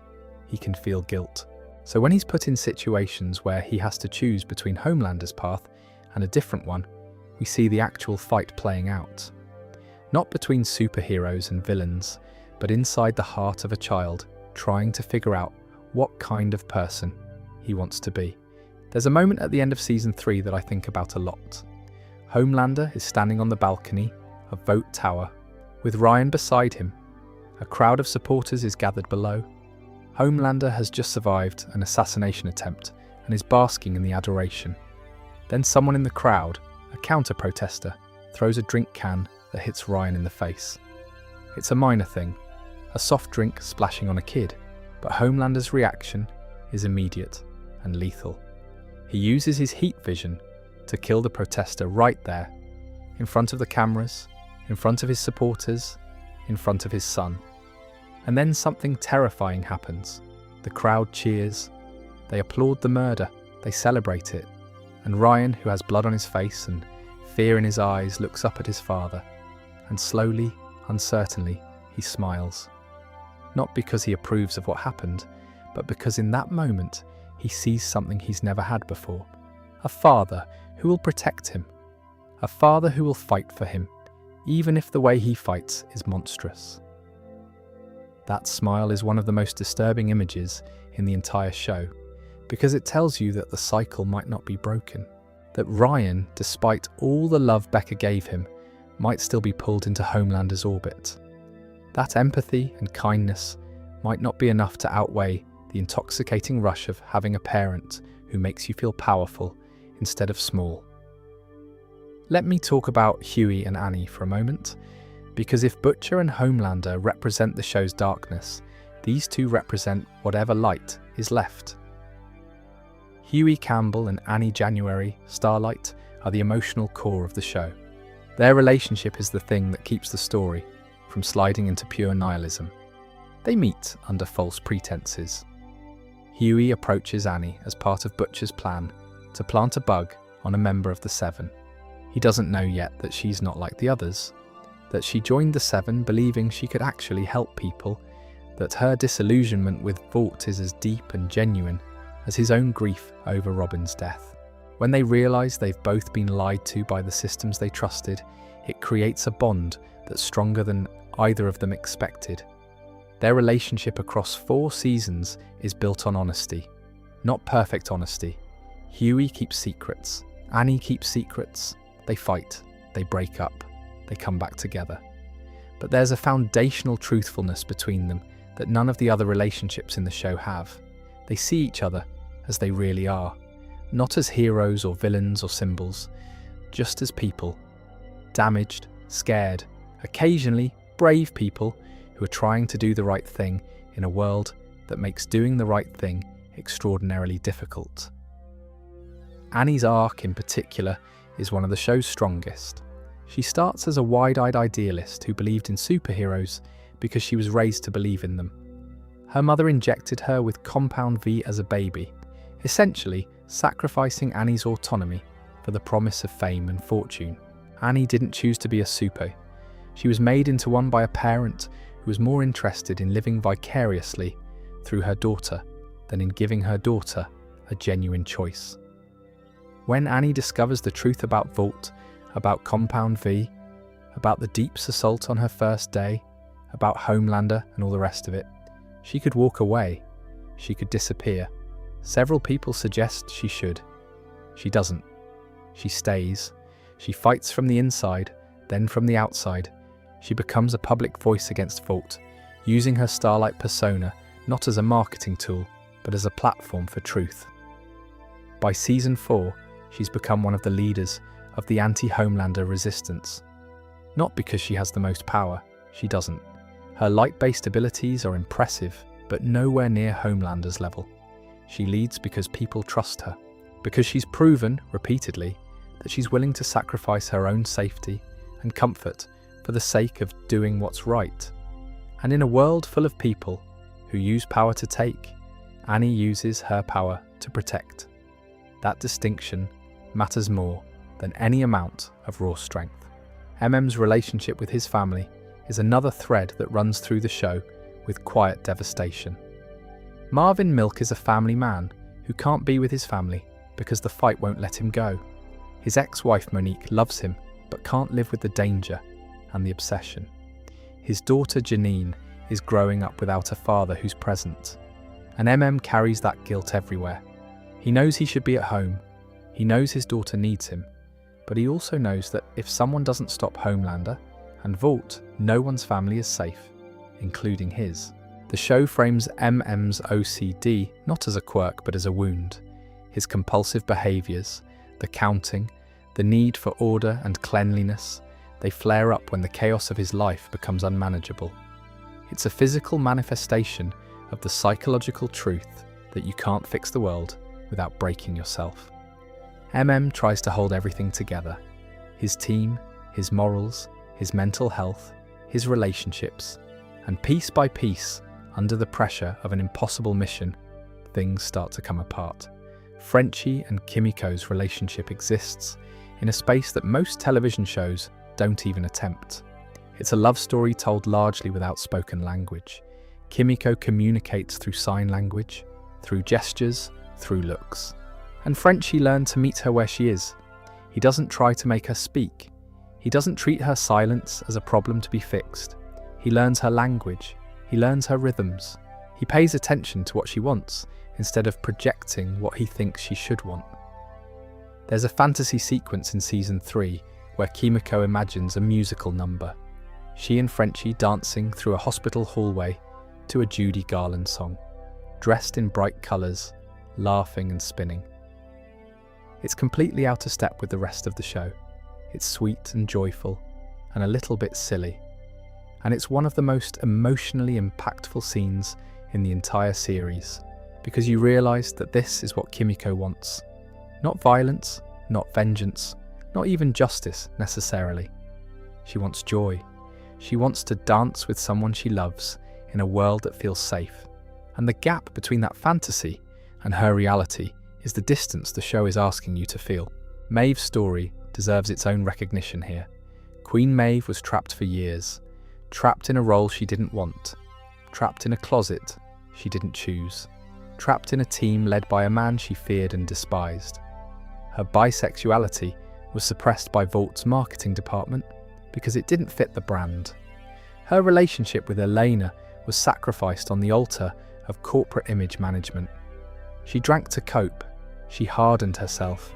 She watched Homelander do terrible things and said nothing because saying something meant dying. But Maeve found her courage, slowly, painfully. Over the course of 3 seasons, she stopped being complicit. She started keeping secrets from Homelander, leaked information to the boys, stood up for Starlight when it could have gotten her killed. And in season 3, she fought Homelander directly, one-on-one. Knowing she would lose, she didn't lose, actually. She survived. But the fight cost her. Soldier Boy's blast hit her during the confrontation and stripped her of her powers. She lost the thing that made her special, the thing that had defined her entire life, and she walked away. Left the Seven, left public life, disappeared with Elena to build something quiet and real, and away from all of it. It's one of the few genuinely happy endings in the show, and it's earned through years of suffering and sacrifice. Even A-Train's story has emotional resonance, if you're willing to sit with it. He killed Robin, that's his original sin. He was high on Compound 5, running at speeds that should never have been used near civilians, and an innocent woman was obliterated because he couldn't be bothered to slow down. For the first 2 seasons, A-Train shows almost no remorse for this. He's more concerned with his own career, his own fame, his own physical decline, as age and drug abuse erode his speed. He's selfish in the most recognisable way, the way that powerful people are selfish when they've been insulated from consequences their entire lives. But there are cracks. As the show progresses, A-Train starts to encounter situations where he can't look away from the damage. The racism he experiences from other supes and from the institutions that use him. The death of his brother's friend at the hands of a racist supe that Vought refuses to hold accountable. The slow realisation that he's a prop, not a person, in Vaught's mythology. By season 4, A-Train is doing things that could generously be called redemptive. Leaking information, working against Homelander from within, taking real risks. Whether any of this constitutes genuine growth or is simply a new form of self-interest is left deliberately ambiguous. And I think that ambiguity is the point. Redemption isn't a switch you flip. It's a process, a long, messy, uncertain process that might not lead anywhere at all. A-Train has taken steps. Whether those steps are enough to balance the scales is a question only the viewer can answer. The Deep is perhaps the show's most complicated figure when it comes to relationships. He sexually assaulted Starlight. That's the baseline. Everything else exists in the shadow of that act. The show then puts him through a series of humiliations and failures that mirror the experience of someone who has done a terrible thing and is trying to move on without ever fully confronting what they did. He joins a cult, he gets manipulated by his wife Cassandra, he makes a fool of himself on television. He's pathetic and pitiable and sometimes genuinely funny, and the show dares you to feel something for him while never letting you forget what he did to Annie. The Deep forces you to reckon with an uncomfortable truth. People who do terrible things are still people. They still have feelings, they still suffer, and their suffering doesn't erase their victim's suffering, but it exists alongside it in a way that's messy and uncomfortable and real. The show refuses to give you a clean answer about the deep because clean answers about human nature don't exist.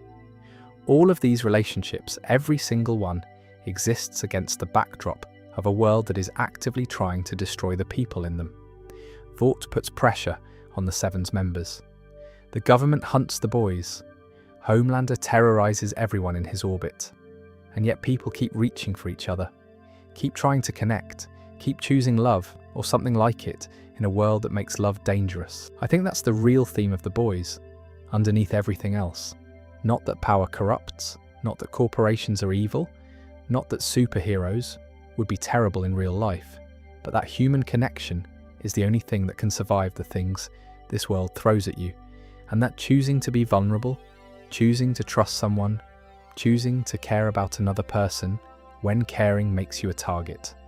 That is the bravest thing any character in this show ever does. All these personal stories are playing out against a backdrop of hidden history. Characters whose pasts are buried under layers of Vought propaganda and corporate manipulation. And two of the most fascinating hidden histories in the show belong to characters we haven't fully explored yet. The Nazi who lived forever and the silent man behind the mask. Now, one of the things I love most about The Boys is how it layers its reveals. Characters who seem straightforward in one season turn out to have entire hidden lives that recontextualize everything you thought you knew about them. And nowhere is that more true than with Stormfront and Black Noir. These two characters represent opposite ends of the spectrum when it comes to hidden histories. One hid behind a carefully constructed public persona, the other hid behind a literal mask, and both of their stories go deeper than most people realise. Let's start with Stormfront, because her story is one of the most ambitious and unsettling things the show has ever done. When Stormfront first appears in Season 2, she seems like a breath of fresh air. The Seven has been shaken by the events of Season 1. Translucent is dead. The team's public image is damaged. Vought needs someone new, someone who can connect with a younger audience and revitalise the brand. Enter Stormfront.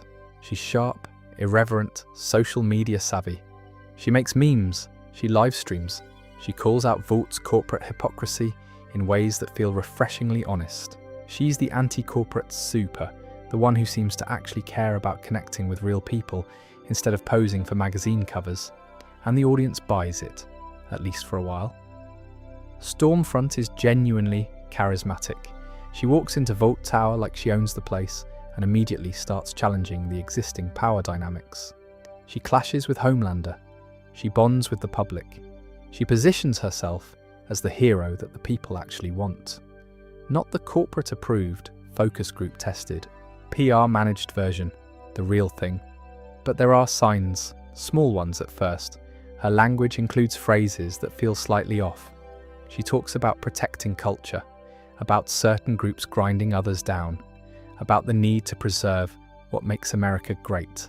These are dog whistles, coded language that sounds like patriotism to some listeners, and sounds like white supremacist rhetoric to others.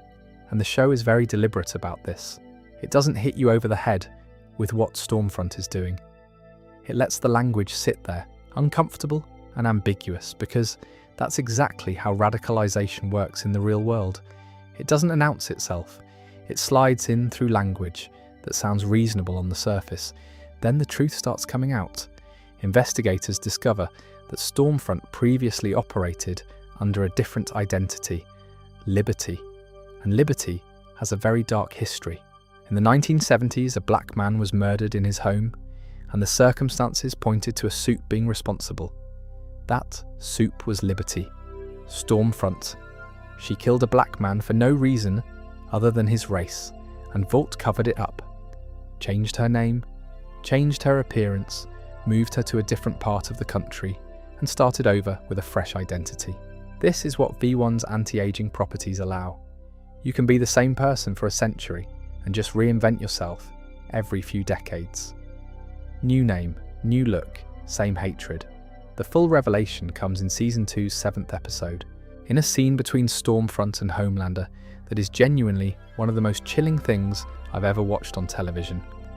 Stormfront tells Homelander the truth about who she is, not just her identity, her history. She tells him that her real name is Clara Reisinger, that she was born in Germany, that she was married to Frederick Vought, that she's the first supe, the very first person to ever receive Compound V, and that she and Frederick shared a vision, not of a superhero company, not of an entertainment empire, but of a new race, a race of genetically superior beings who would reshape the world according to their ideology.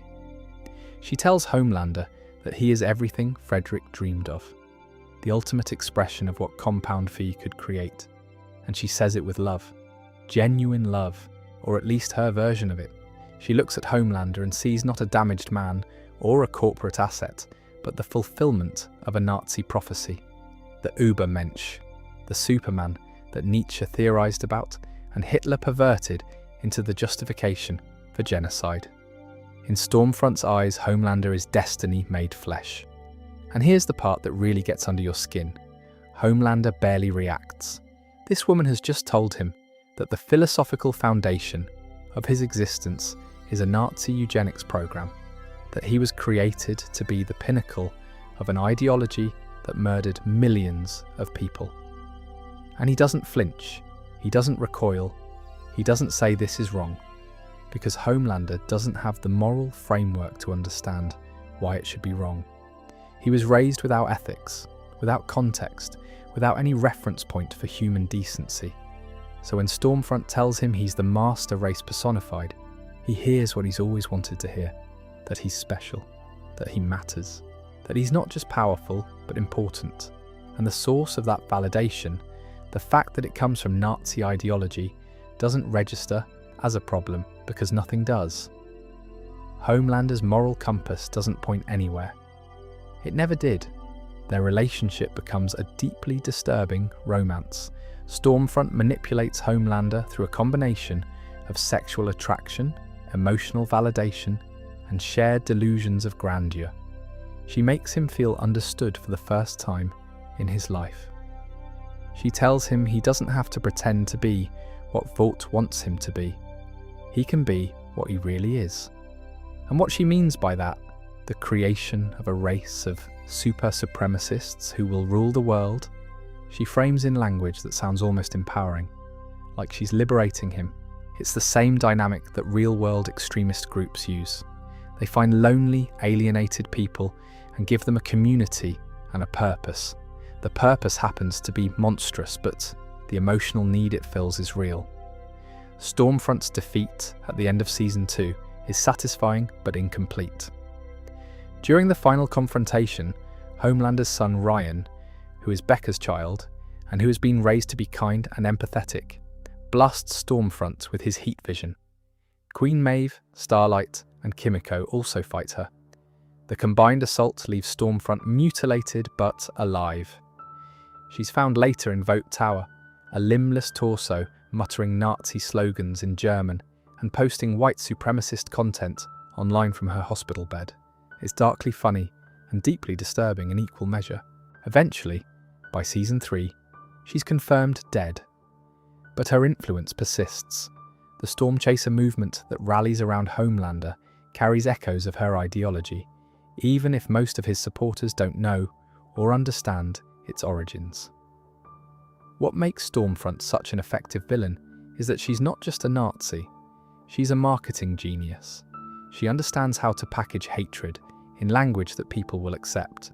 She knows that if you say the right things, in the right way, you can get millions of people to follow you without ever saying the quiet part out loud. She's the villain as influencer, the fascist as content creator. And in an age where radicalization happens through YouTube videos and social media posts and podcast appearances, she feels uncomfortably real.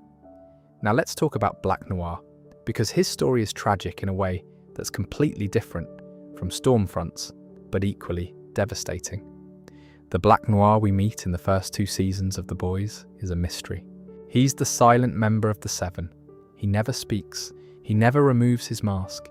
He follows orders with absolute precision and eliminates targets with lethal efficiency. He's presented as Vought's ultimate weapon, a ninja essentially, someone who exists to solve problems that can't be solved through public relations or legal maneuvering. For a long time, the audience doesn't know anything about who he is underneath the mask. He's a cipher, a blank space, and that blankness is itself a form of characterization because it tells you what Vought values. They don't care about the person inside the suit, they care about the function. Black Noir is a tool, a weapon in a costume. His identity is irrelevant. His feelings are irrelevant. His needs, desires, dreams, all of it is irrelevant. He exists to serve. Then season 3 pulls back the curtain, and what's underneath is heartbreaking. The original Black Noir's real name was Irving. He was a young black man who was recruited, or more likely coerced, into Vought's superhero program. And before he became the Silent Soldier, before the mask became permanent, Irving had a dream. He wanted to be an actor. He wanted to be in movies. He auditioned for a role in Beverly Hills Cop, one of the biggest films of the 1980s, and he was talented enough that it was a real possibility. Soldier Boy found out. And Soldier Boy, who couldn't tolerate anyone on his team getting attention that might have been directed at him, used his connections to make sure Irving never got the part. Not because Irving wasn't good enough, because Soldier Boy couldn't handle someone else shining. The pettiness of it is staggering. Here's a man with superhuman powers, adored by millions, and he felt so threatened by a teammate's acting ambition that he sabotaged it. But it gets worse, much worse. During the Nicaragua incident, when payback turned on Soldier Boy, Black Noir was part of the betrayal. But Soldier Boy fought back harder than anyone expected. He smashed his shield into Noir's skull with enough force to take out a chunk of his brain. He pressed Noir's face into a burning vehicle, scarring him permanently.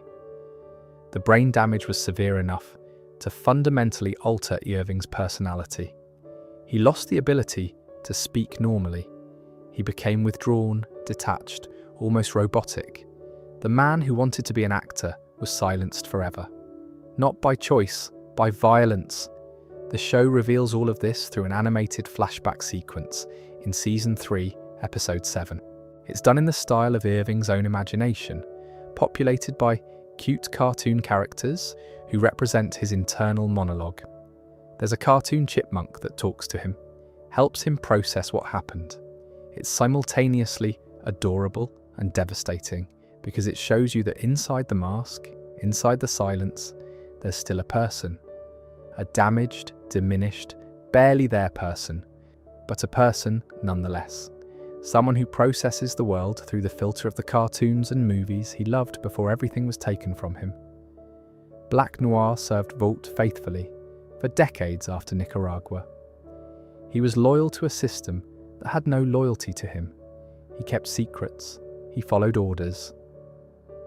He killed when told to kill, and when Homelander, the man Black Noir had served for years as a teammate and enforcer, discovered that Noir had known the truth about Soldier Boy being Homelander's biological father and had kept it secret, Homelander killed him. Just reached into his body and pulled out his insides. No hesitation, no remorse, no acknowledgement of the years of service, or the pain Noir had endured, or the humanity hidden behind the mask. Homelander killed him the way you'd throw away a tool that had outlived its usefulness, because that's all Black Noir ever was to Vought and to Homelander. A tool. The introduction of Black Noir 2 in Season 4 drives this point home with brutal efficiency. After Irving's death, Vought simply puts another person in the suit, a different actor playing the same role, because the mask is the brand. The human being inside it is interchangeable. When Black Noir 2 shows up at 7 meetings and public appearances, nobody outside of Vought seems to notice or care that it's a different person under the costume. The old Black Noir is dead, and the show doesn't even pause to mourn him before introducing his replacement. This is one of the most cutting observations in the entire show.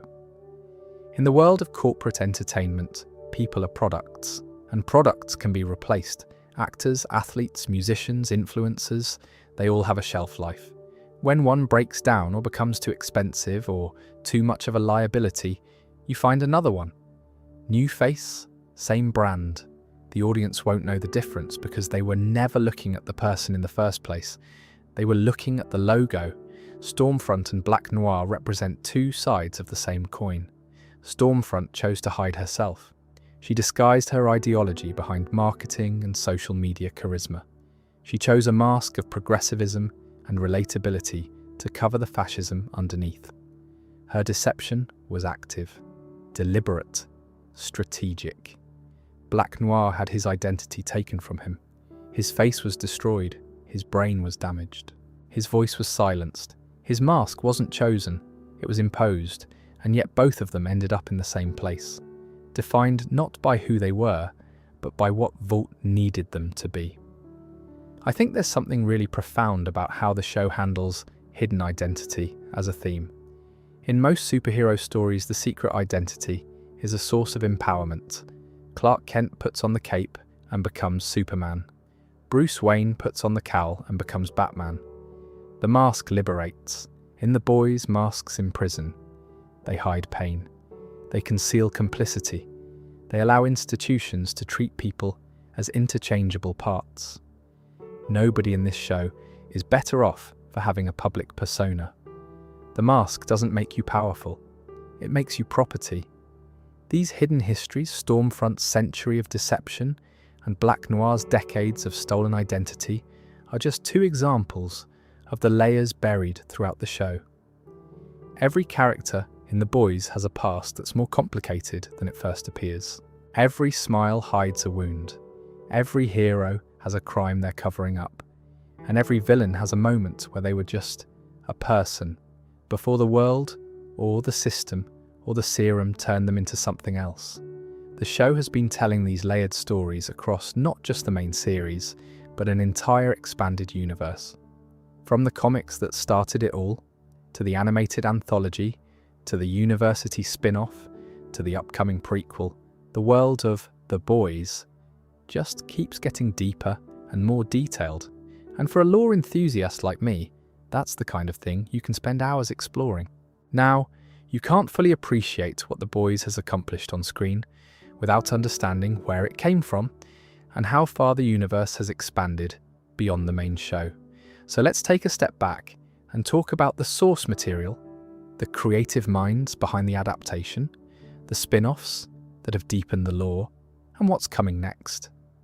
Because this franchise has grown into something much larger than a single television series. And the way all the pieces connect is honestly really impressive when you map it all out. The Boys started as a comic book series created by writer Garth Ennis and artist Derek Robertson. It was published by Wildstorm, an imprint of DC Comics, starting in 2006. After 6 issues, the series was moved to Dynamite Entertainment, where it ran until 2012. Over the course of its run, the series produced 72 issues of the main storyline, plus various spin-offs and mini-series that explored the backstories of characters like Butcher, The Seven, and Payback. Garth Ennis is a writer known for pushing boundaries. His previous work on Preacher, published by DC's Vertigo imprint, was equally provocative. It dealt with religion, morality, and violence in ways that made a lot of people uncomfortable. And The Boys was, if anything, even more extreme. The comic version is darker, more vulgar, and more nihilistic than the television adaptation. It's a world where the satire is less subtle, and the violence is more graphic. The superheroes in the comics are, almost without exception, depraved monsters. There's very little nuance. The supes are bad, the boys are there to stop them. And the methods used by both sides are shocking, even by the standards of mature comics. The show, under Eric Kripke's direction, took a very different approach. Kripke has talked extensively about how he wanted to keep the core premise, a group of ordinary people taking on corrupt superheroes, but add emotional depth to the characters that the comics sometimes lacked. He wanted Homelander to be more than just a scary villain. He wanted the members of the Seven to have interior lives. He wanted the audience to care about these characters, even the terrible ones, because caring is what makes the satire land. There are some significant differences between the comics and the show that are worth knowing about. In the comics, Homelander's origin is slightly different. He and the rest of the original Seven roster were grown from genetic material taken from Stormfront, who was injected with Compound 5 while still a member of the Hitler Youth. In the show, Homelander was specifically engineered from Soldier Boy's sperm, and the connection to Stormfront is less direct. The comic version of Soldier Boy is also very different. In the source material, there were multiple Soldier Boys across different eras. The first one fought and died in World War II, and Vought kept the identity alive by passing it to new people. The most recent comic Soldier Boy is essentially a parody of Captain America played for comedy. He's naive, cowardly, and pathetic. The show completely reinvented the character as a single individual. The original Soldier Boy, who survived from World War II to the present thanks to V1. And Jensen Ackles brought a level of menace and complexity to the role that didn't exist in the comics. Black Noir has the biggest divergence of all. In the comics, Black Noir is a clone of Homelander, created by Vought as a failsafe in case Homelander ever needed to be eliminated. This clone is the one who commits many of the most heinous acts attributed to Homelander, including the assault on Becca Butcher. In the show, Black Noir is a separate person entirely, the man named Irving, whose story we discussed earlier. This change removes the clone twist but adds a different kind of tragedy, one that's arguably more grounded and more affecting. The show's version of Butcher's endgame is also different from the comics. Without spoiling the comic's conclusion, let's just say that Butcher's arc in the source material takes him to a place that's even darker than where the show has gone so far. Kripke has hinted that the show's version will rhyme with the comics, but not replicate them directly.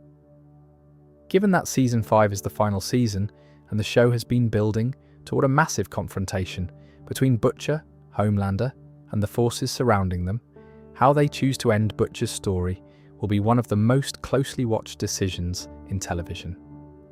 Eric Kripke himself is a fascinating figure in the creation of this show.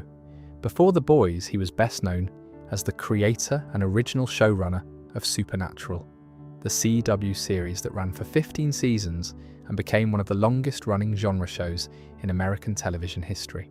Kripke left Supernatural after Season 5, which was always intended as the conclusion of his original storyline, but the show continued without him for another decade.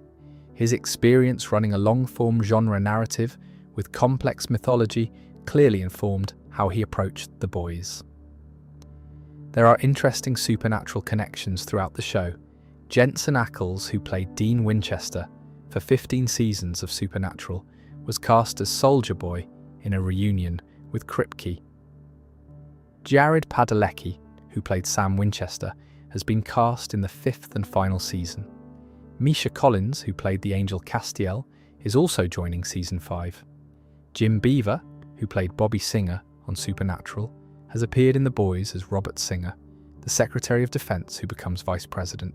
Even Seth Rogen, who is credited as an executive producer on the show and was involved in its early development, is reportedly joining the final season's cast. It's like Kripke is assembling a reunion of his professional family for the grand finale. Kripke's approach to the show's political satire has been notably bold. He doesn't try to be subtle about what The Boys is commenting on. He said in interviews that the show started development in 2016 and that the political landscape of the United States has repeatedly paralleled the fictional events of the show in ways that he finds both validating and disturbing. The storm chasers rallying behind Homelander, the way propaganda is used to divide the public, the corporate capture of democratic institutions. All of these elements are drawn from observable reality and amplified through the superhero lens. Now, let's talk about the expanded universe, because the franchise has grown considerably beyond the main show. The first spin-off was The Boys Presents. Diabolical, an animated anthology series that premiered in March 2022. It consists of 8 short episodes, each telling a standalone story set in the boys' universe. Different animation styles are used for each episode, ranging from traditional hand-drawn animation to anime to a style reminiscent of Cartoon Network shows. Here's the important detail that a lot of fans miss. Only 3 episodes of Diabolical are considered canon to the main show. Eric Kripke has confirmed this specifically. The canonical episodes are Episode 6, Nubian vs. Nubian, which follows a married superhero couple navigating their relationship and their connection to Vought. Episode 7, John and Sun Hee, a genuinely touching story about a man who obtains compound fee to save his dying wife, only to discover the horrifying side effects. And Episode 8, 1 + 1 = 2, which is the most important of the 3 because it shows Homelander's first day as a member of the Seven. That last episode is crucial for understanding Homelander's character development. It's set in 1999, 20 years before the events of the main show, and it depicts a younger Homelander who is still somewhat idealistic. He's just been introduced to the Seven, and he believes, or wants to believe, that he can actually be a hero. His first mission is to peacefully resolve a hostage situation involving eco-terrorists. He's been told to use restraint, to be careful, to prove that supes can handle real-world situations without making things worse, and he fails, not because he's evil, because he doesn't know how to control himself. His powers are so overwhelming that even a slight miscalculation leads to catastrophic destruction. People die, the facility is destroyed, and Black Noir, who is present for the mission, helps Homelander cover it up. This is the moment, according to the show's narrative, where Homelander's trajectory shifts permanently.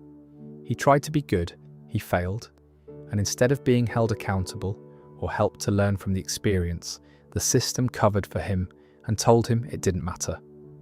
If nothing matters, if there are no consequences, then why try to be good at all? That's the lesson Vought inadvertently taught him, and it's the lesson that turned a confused young man into a monster. The other episodes of Diabolical, while not canon to the main show, are entertaining explorations of what the boys' universe could look like through different lenses. There's an episode about a baby with laser vision wreaking adorable havoc, an episode about a superhero whose powers come from eating people, an episode done in the style of Looney Tunes. They're fun, irreverent, and showcase the flexibility of the premise. But if you're watching strictly for lore that connects to the main story, those 3 canonical episodes are the ones that matter. Gen 5 is the other major expansion of the franchise, and it's much more directly connected to the main show.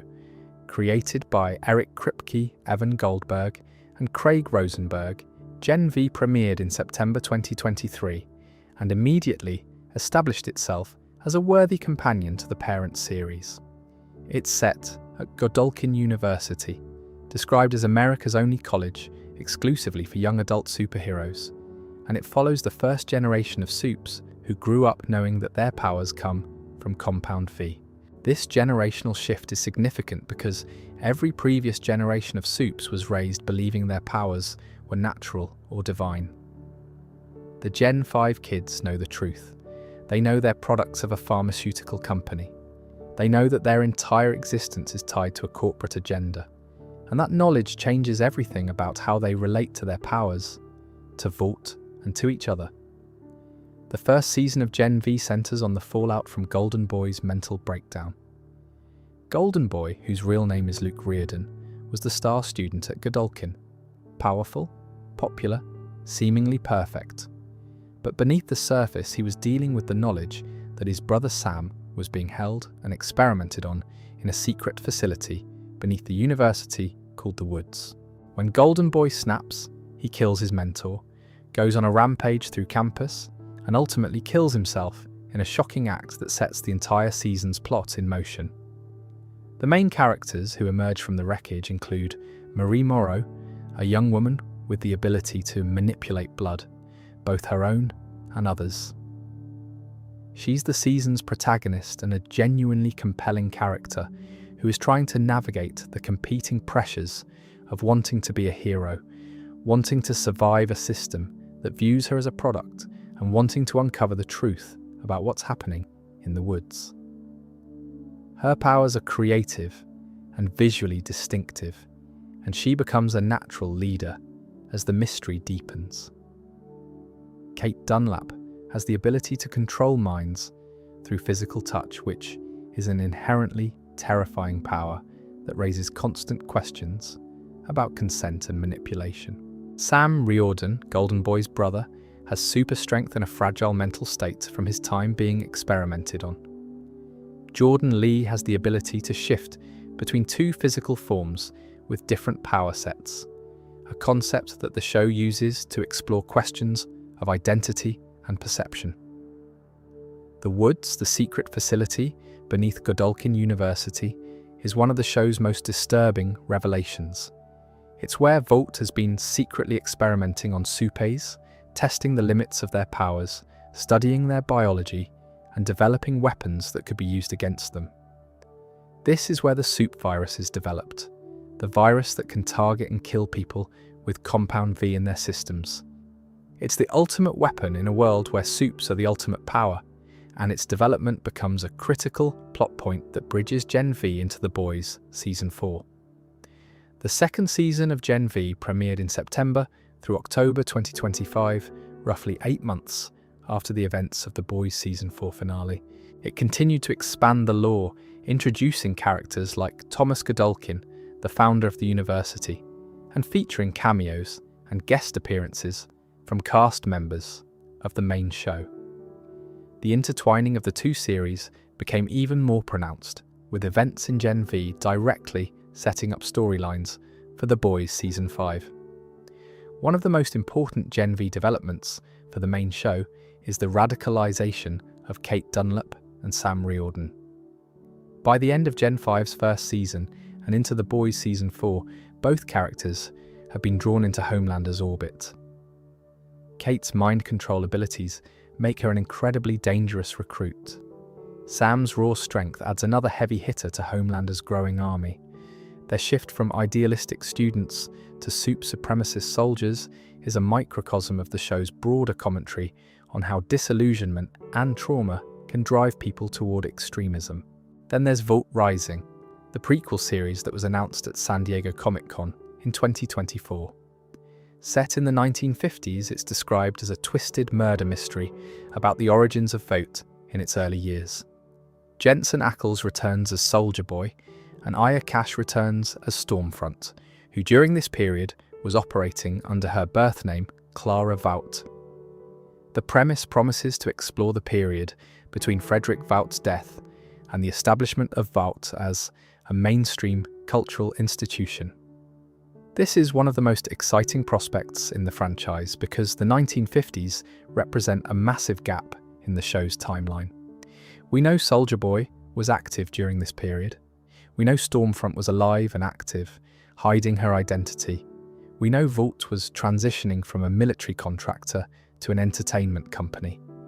But the specifics of how that happened, who was making the decisions, what other supes were operating during that era, all of that is unexplored. Vought Rising has the potential to answer questions that the main show has been hinting at for years. Now let's talk about the fifth and final season, because this is where everything comes together. The Boys Season 5 was renewed in May 2024 and is premiering on April 8th, 2026. It will run for 8 episodes over 7 weeks, with the first episode titled 15 Inches of Sheer Dynamite. Kripke has confirmed this is the end. He's been planning 5 seasons from the beginning, and he's described Season 5 as the third act of a movie where everyone is at their lowest point and they need to come together to save the world. The setup going into Season 5 is as tense as it's ever been. Homelander has effectively seized control of Vought and is consolidating power. Victoria Newman is vice president, one executive order or assassination away from the presidency. Soldier Boy is back in containment but is set to return as a series regular. Butcher is dying but more dangerous than ever. The supervirus exists, but its control is contested. Multiple gates have been opened, and the board is set for a final catastrophic confrontation. The cast additions for Season 5 are exciting.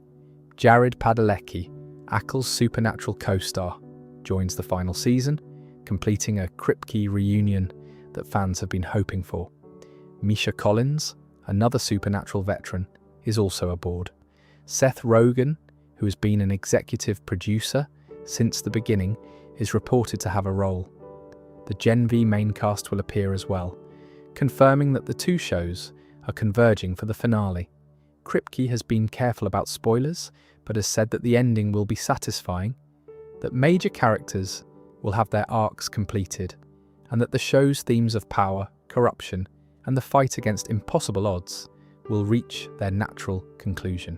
Given the trajectory of the show, the most likely endgame involves Soldier Boy's unique ability to strip supes of their powers being used against Homelander, Butcher's willingness to sacrifice himself being tested one final time, and Ryan being forced to make a definitive choice about what kind of person he wants to be. I want to take a moment to appreciate the production side of this show, because it doesn't get talked about enough. The Boys is filmed in Toronto, Canada, using locations across the city to stand in for New York and other American cities. The visual effects work is handled by multiple studios, including DNEG, Framestore, and several others, and the quality of the effects has been consistently excellent across all 4 seasons. The show's use of practical effects alongside CGI gives the violence a visceral, tangible quality that pure CGI can't achieve. When someone's head explodes in The Boys, it feels real. The splatter, the reaction shots, the physical mess left behind, all of it is designed to make you feel the impact rather than just see it. The writing room, led by Kripke, has been praised for its consistency and its willingness to take risks. Each season has been critically acclaimed, with Season 4 earning particular attention for its exploration of Homelander's backstory and its increasingly pointed political satire. The show has won multiple awards and has been nominated for many more, including Primetime Emmy nominations for Anthony Starr's performance as Homelander. The cultural impact of The Boys extends beyond ratings and awards. It has changed how audiences think about the superhero genre. After watching The Boys, it becomes harder to view traditional superhero narratives uncritically. The show asks questions that Marvel and DC productions rarely touch. What would happen if these people were real? Who would control them? Who would profit from them? What would they actually be like behind closed doors? And the answers the show provides, while exaggerated for satirical effect, feel uncomfortably plausible. The franchise as a whole, including the main show, Gen V, Diabolical, and the upcoming Vought Rising, represents one of the most ambitious shared universes in television. It's not just a show with spin-offs, it's a cohesive narrative spread across multiple series, each adding depth and context to the others. You can watch The Boys on its own and get a complete story, but if you watch Gen V and Diabolical alongside it, the world becomes richer, more detailed, and the emotional stakes become higher because you understand more about the forces at play. What strikes me about the whole franchise is how Kripke and his team have managed to maintain quality across this expansion. Shared universes in television often struggle with consistency. One show might be great while its spin-offs feel like afterthoughts. But Gen V was genuinely good in its own right. Diabolical's canonical episodes add real value to the main narrative. And Vought Rising, if it follows the same pattern, should deepen our understanding of the show's history in meaningful ways. This is a universe built on lies powered by a Nazi serum and populated by people who are simultaneously the most powerful and the most broken beings on the planet. And the story of that universe is coming to its end. Season 5 will be the last chapter, and however it ends, I think The Boys will be remembered as one of the most important and most provocative shows of its era. Now, before we start winding down, there are so many fascinating pieces of lore that I haven't had the chance to dig into properly yet. the chemistry of the different compounds, the key events that shaped the show's timeline, some of the secondary characters whose stories deserve more attention, and the specific powers that make the supes of this world so terrifying and so varied. So let's take a little more time to explore these details, because honestly, the devil is in the details with a show like this, and the details are where a lot of the best storytelling lives. Let's start with the compounds themselves, because Compound 5 is not just one thing. It's a family of chemical substances that have evolved over the decades, each variant with different properties, different applications, and different dangers. Understanding the distinctions between them helps you understand the power dynamics of the entire show. The original formulation, V1, was created by Vought and was the purest and most potent version of the compound. This is what was given to Clara Risinger, making her Stormfront, and to Benjamin, making him Soldier Boy. V1 had several distinctive properties that later versions didn't share. The most notable was its anti-aging effect. Both Stormfront and Soldier Boy effectively stopped aging after receiving V1, remaining physically young for decades. Stormfront looked like she was in her 30s despite being born in the early 20th century. Soldier Boy looked the same in the 2000s as he did in the 1940s. This anti-aging property appears to be unique to V1 and doesn't manifest in the modern formulation of Compound V. V1 also seems to produce more powerful results overall.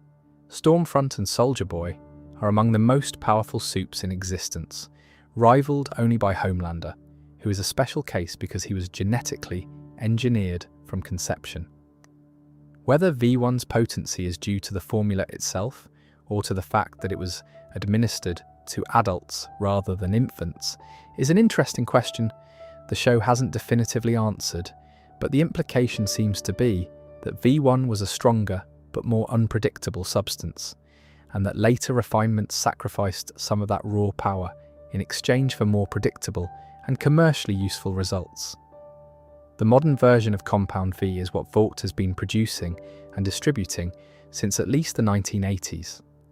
This is the standard formula that gets injected into babies through the Samaritan's Embrace charity pipeline. It produces a wide range of powers in its subjects, from super strength to telepathy, to flight to the ability to shrink to microscopic size. The results are unpredictable. Vought can't control what powers a given individual will develop. Two babies injected from the same batch might develop completely different abilities. One might become a god, another might develop a useless power that makes them unsuitable for commercial exploitation. This randomness is itself an important piece of world building. It means Vought is essentially running a genetic lottery. For every Homelander or Starlight, there are dozens or hundreds of supes whose powers are too weak, too weird, or too uncontrollable to be commercially viable. What happens to those people? The show hints at the answer. Some end up at places like Sage Grove Center, a psychiatric facility in New Jersey that acts as a front for Vaught's tests of Compound V on adult subjects. Others probably end up on the margins. Failed experiments with superpowers and nowhere to use them. The human waste product of a system that treats genetic modification like a production line. Then there's V24, the temporary version of Compound V that plays a major role in the 3rd and 4th seasons. V24 was developed as a more controllable alternative to permanent Compound V. A dose gives the user superpowers for approximately 24 hours before wearing off. The idea, presumably, was to create a product that could be marketed to civilians or military personnel who wanted temporary enhancement without the permanent commitment. Imagine soldiers who could take a dose before a mission and return to normal afterwards, or executives who wanted super strength for a day. The commercial applications would be enormous. But V24 has a critical flaw. Repeated use is toxic. The compound accumulates in the body and causes progressive neurological damage. This is what's killing Butcher in Season 4. He used V24 multiple times during Season 3, giving himself Homelander-like powers, including super strength and laser vision, so he could fight on a more even playing field. Each dose gave him 24 hours of power. But the cumulative effect is a death sentence. The damage to his brain and body is irreversible, and by season 4, he's experiencing episodes of severe disorientation, personality shifts, and physical deterioration. The V24 storyline is one of the show's sharpest commentaries on the temptation of power. Butcher took the drug knowing it was dangerous because he was desperate, because the enemy was so powerful that he couldn't fight it with ordinary human means. And now he's paying the price. It's the most literal version of the show's central metaphor. When you try to fight monsters, by becoming one, the transformation destroys you. There's also the soup virus that we discussed in the Gen 5 section, but it's worth going into a bit more detail about how it works within the show's science. The virus was developed at the Woods facility beneath Godolphin University and is designed to target the unique biological markers created by Compound V in a person's system. When a super is infected, the virus attacks the cellular structures that generate their powers, essentially dismantling the modifications that Compound V introduced. In theory, this could neutralize any soup, regardless of how powerful they are. The political implications of the virus are enormous. If the government has it, they have a deterrent against super aggression. If Vought has it, they have a way to eliminate any super who becomes a liability. If Homelander gets it, he can ensure no other super ever challenges him. If the boys get it, they have a weapon that could end the soup problem permanently. Everyone wants it, nobody should have it. And the fight over who controls it is one of the central tensions heading into season 5. Now let me talk about some of the secondary characters who add so much richness to this world. Because one of the great strengths of The Boys is that even its minor characters feel fully realised. Sister Sage, introduced in season 4, is one of the most interesting additions to the show. Her power is simple, but devastating. She's the smartest person on the planet. Her intelligence is superhuman. She can process information, develop strategies, and predict outcomes at a level that makes everyone else look like they're operating in slow motion. Homelander recruits her specifically because he needs someone smart enough to plan a coup that will work. His previous attempts at consolidating power have been hampered by his own impulsiveness and emotional instability. Sage provides the cold, calculating intelligence that Homelander lacks. What makes Sage fascinating is that she's fully aware of what she's doing and who she's working for. She knows Homelander is unstable. She knows his plan could end in catastrophe. But she spent her entire life being the smartest person in every room and being bored out of her mind because of it. Working with Homelander gives her a puzzle worth solving, a challenge worthy of her intellect. The morality of the puzzle is secondary to the intellectual stimulation. She's like a chess grandmaster who doesn't care whether she's playing for the good guys or the bad guys. She just wants to play. There's also a disturbing detail about how Sage maintains and resets her cognitive abilities. Her brain's enhanced processing generates so much neural activity that she periodically needs to damage it to reset.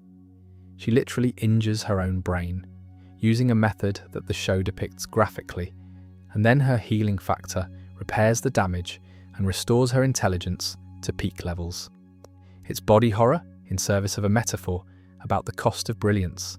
Even the smartest person in the world can't escape the physical toll of their own gift. Tech Knight is another season 4 addition who adds a very different kind of darkness to the show. He's a wealthy super whose powers are relatively minor, but whose influence comes from his money and his social connections. He's essentially the show's version of Batman mixed with the worst aspects of billionaire culture. He hosts elaborate parties for the political and financial elite, events where the most powerful people in the world gather to make deals and trade favors away from public scrutiny. Tech Knight's personal perversion, which I'll describe vaguely to keep things in appropriate territory, involves an obsession with inserting himself into tight spaces. It's played for dark comedy, but also serves as a metaphor for the invasive, penetrating nature of wealth and power in political systems. The party he throws in Season 4 is a pivotal plot event where Homelander, Sage and Newman work to turn Congress members against President Singer, essentially staging a political coup in the living room of a man who collects superheroes the way other billionaires collect art. Firecracker is another new addition. She's a supe with relatively modest powers, but with a talent for media manipulation. She hosts a right-wing talk show and becomes one of Homelander's most devoted followers and propagandists. Her backstory involves a grudge against Starlight, dating back to their teen beauty pageant days, which gives their conflict a personal dimension.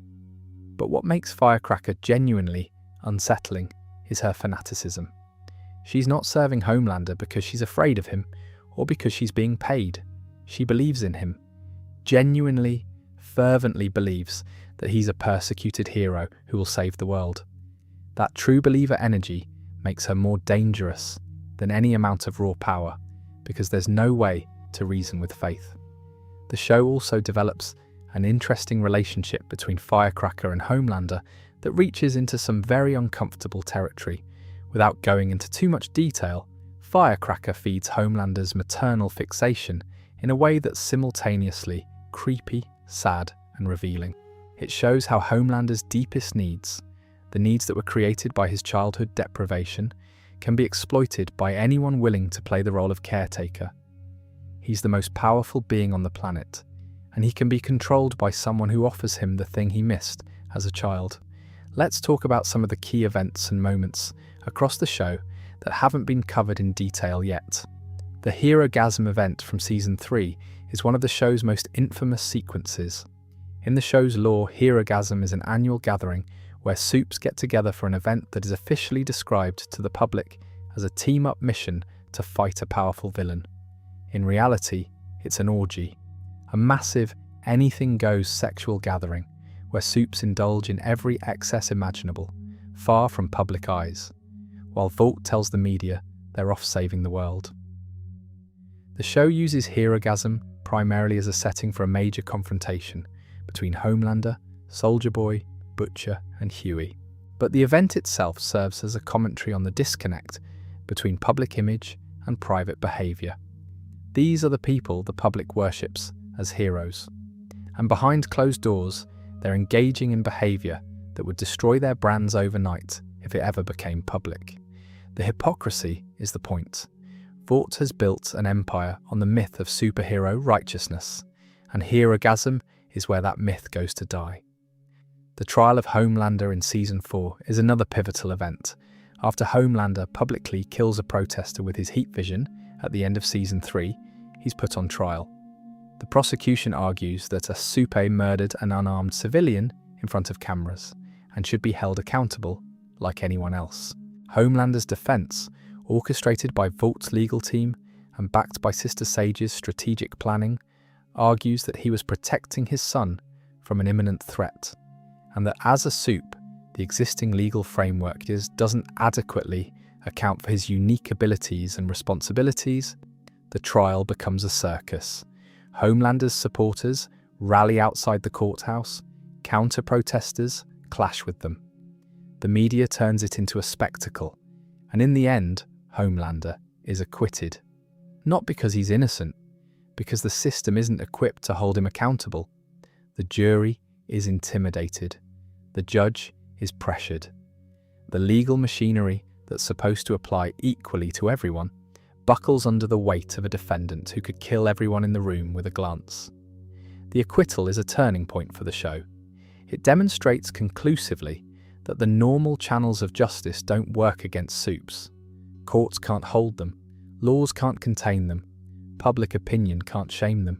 The only things that can stop a supe are other supes, or people crazy enough to fight them on their own terms.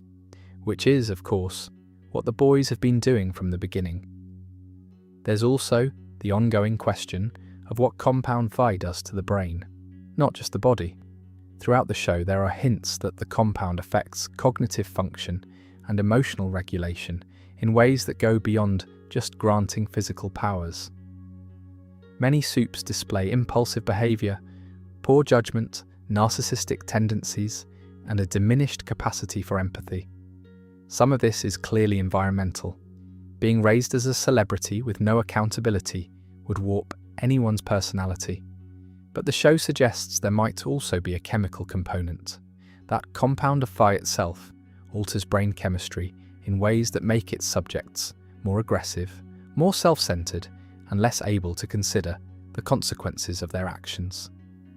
If that's true, it adds another layer of tragedy to the show's premise.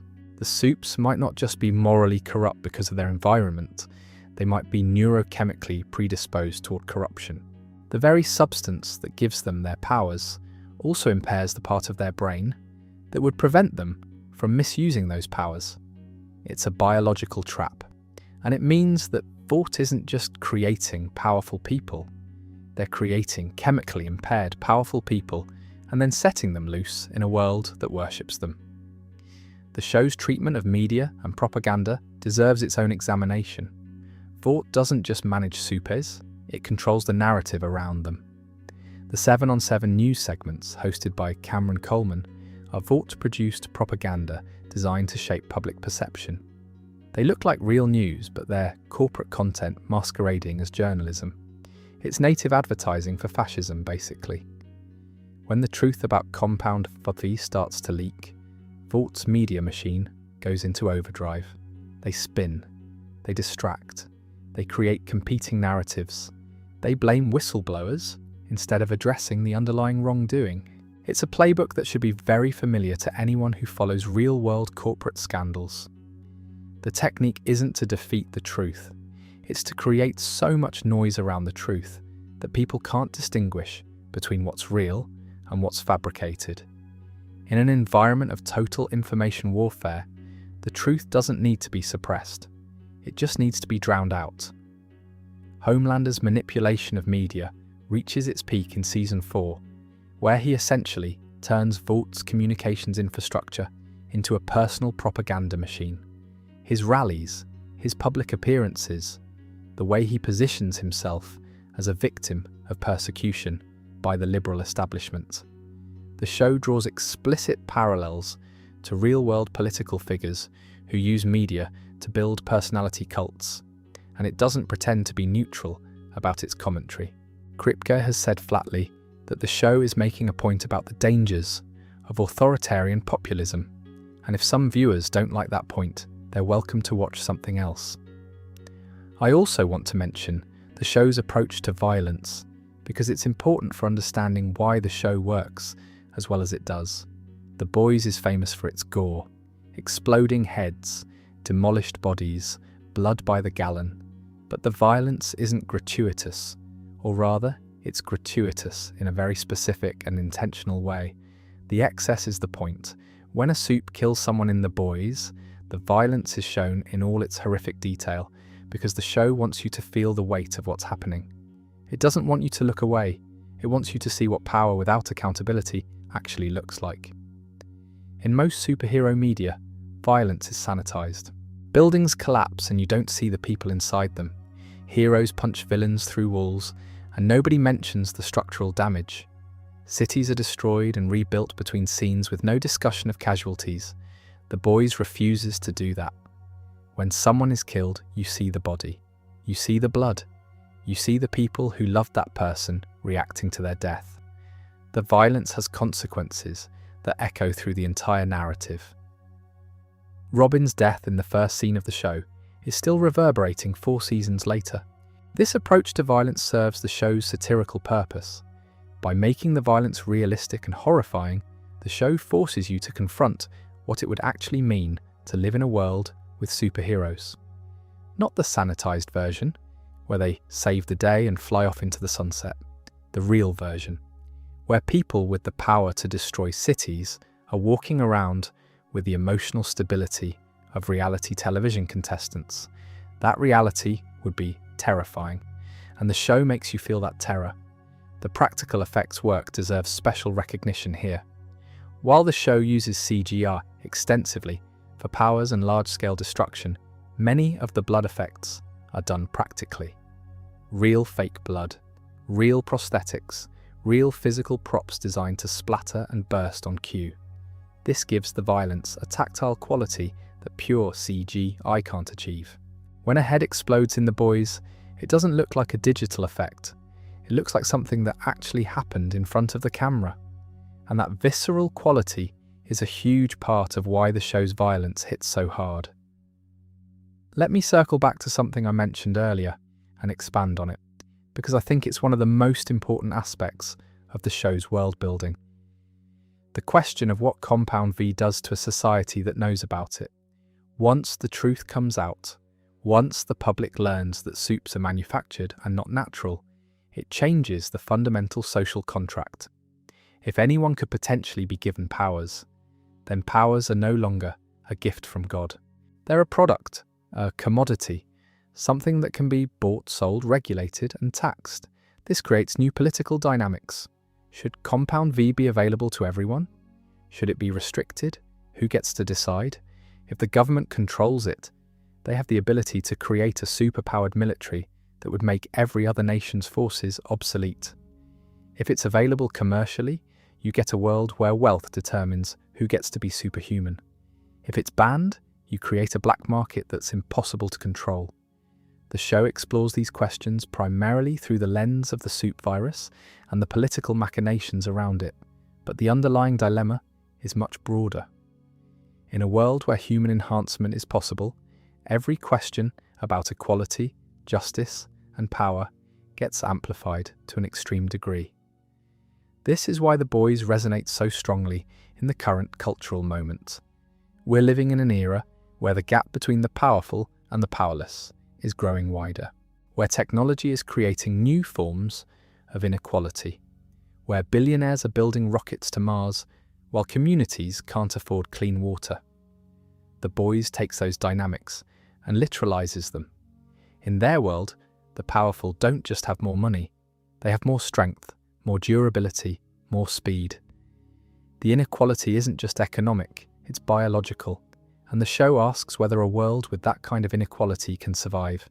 The answer, based on what we've seen across 4 seasons, seems to be no. Not unless something fundamental changes. Not unless the cycle of power creating more power is broken. Not unless the people at the bottom find a way to hold the people at the top accountable. And that's exactly what The Boys, messy and flawed and damaged as they are trying to do. You know, one of the things I keep coming back to when I think about The Boys is how many questions the show has left deliberately unanswered. Not because the writers forgot about them, but because the ambiguity is part of the point. Some stories are better when they don't give you everything, when they leave space for you to sit with the question and turn it over in your mind. And The Boys has quite a few of those questions that I think are worth exploring, even if we might never get definitive answers. The first and maybe the most important is the question of Homelander's capacity for change. Is he redeemable? Could he have been different if his circumstances had been different? The show goes back and forth on this in ways that feel very intentional. There are moments across every season where you see the child inside Homelander, the little boy named John, who just wanted someone to love him. When he holds Ryan for the first time, when he looks at old photographs of himself as a baby in the lab, when he hears Vogelbaum's apology and his face crumbles just for a second before the armor comes back up. These moments exist to make you wonder, what if someone had gotten to him earlier? What if Vogelbaum had done things differently? What if there had been one person, just one, who had loved John unconditionally when he was small enough to absorb it? But then the show shows you the other side, the casual murder, the manipulation, the complete inability to see other human beings as anything other than extensions of his own needs. And you realise that the question might be unanswerable because Homelander himself doesn't know. He doesn't know if he could have been different because he never had the chance. The experiment was run once under specific conditions, and the result was this. There's no control group. There's no alternate timeline. There's just a man who was made into a monster and who is now too powerful for anyone to unmake. Season 5 will almost certainly have to address this question in some final way. Whether Homelander dies, loses his powers, or faces some other resolution, The show needs to answer whether there was ever anything worth saving inside him, and I genuinely don't know which answer would be more devastating. If he was always going to be this way, regardless of his upbringing, then the tragedy is that he was born cursed. If he could have been different but wasn't given the chance, then the tragedy is that the people who raised him chose to create a monster when they could have created a man. Then there's the question of how many other supes are out there whose stories we haven't heard. The show has given us the Seven and Payback and the Gen V kids and a handful of others, but Vought has been manufacturing supes since the 1940s. They've been injecting babies with compound V since at least the 1970s, probably earlier. That's potentially thousands of supes spread across the world. Where are they? What are they doing? Not all of them can be in the Seven or working for Vought's approved superhero teams. There must be supes living ordinary lives, hiding their powers, trying to pass as normal. There must be supes who never developed useful powers and were discarded by the system. There must be supes in other countries, created by Vought's international operations, operating under different cultural and political conditions. The show has touched on this with characters like the supe terrorists, who appear in various episodes. These are supes who either went rogue, were created by competing programs, or were deliberately planted by Vought to create crises that justify increased supe deployment. The existence of supe terrorists proves that Compound V isn't just an American phenomenon, it's global, and the international implications of that are staggering. If every major nation is secretly developing its own supes, then the geopolitical landscape of the boys is far more complicated and far more dangerous than what we see in Hawkins, New York, and the domestic storyline. I wonder sometimes about the other superhero teams that must exist in this world. The show mentions that the Seven is the premier team, the flagship product, but Vought must have secondary and tertiary teams operating in different markets, regional heroes, international franchises, minor league supes working small cities and building their brands in hopes of being called up to the big leagues. What does the daily life of a C-list supe look like? Someone with modest powers and a small following, doing ribbon cuttings and school assemblies, knowing that they'll never be Homelander, but hoping that if they play the game well enough, they might move up. The show hints at this tier of the supe ecosystem without fully exploring it, and I think there's a whole other series waiting to be told there. The question of what happens to supes who age out is another fascinating thread. We know V1 grants anti-aging, but modern compound V doesn't seem to have the same effect. Supes injected as babies in the 1970s would now be in their 50s. Are their powers declining with age?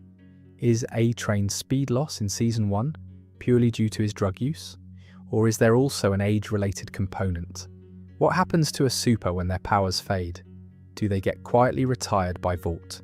Do they lose their contracts, their endorsement deals, their public identity? Being a super is their entire life. Their entire sense of self is built around being special. Take that away, and what's left?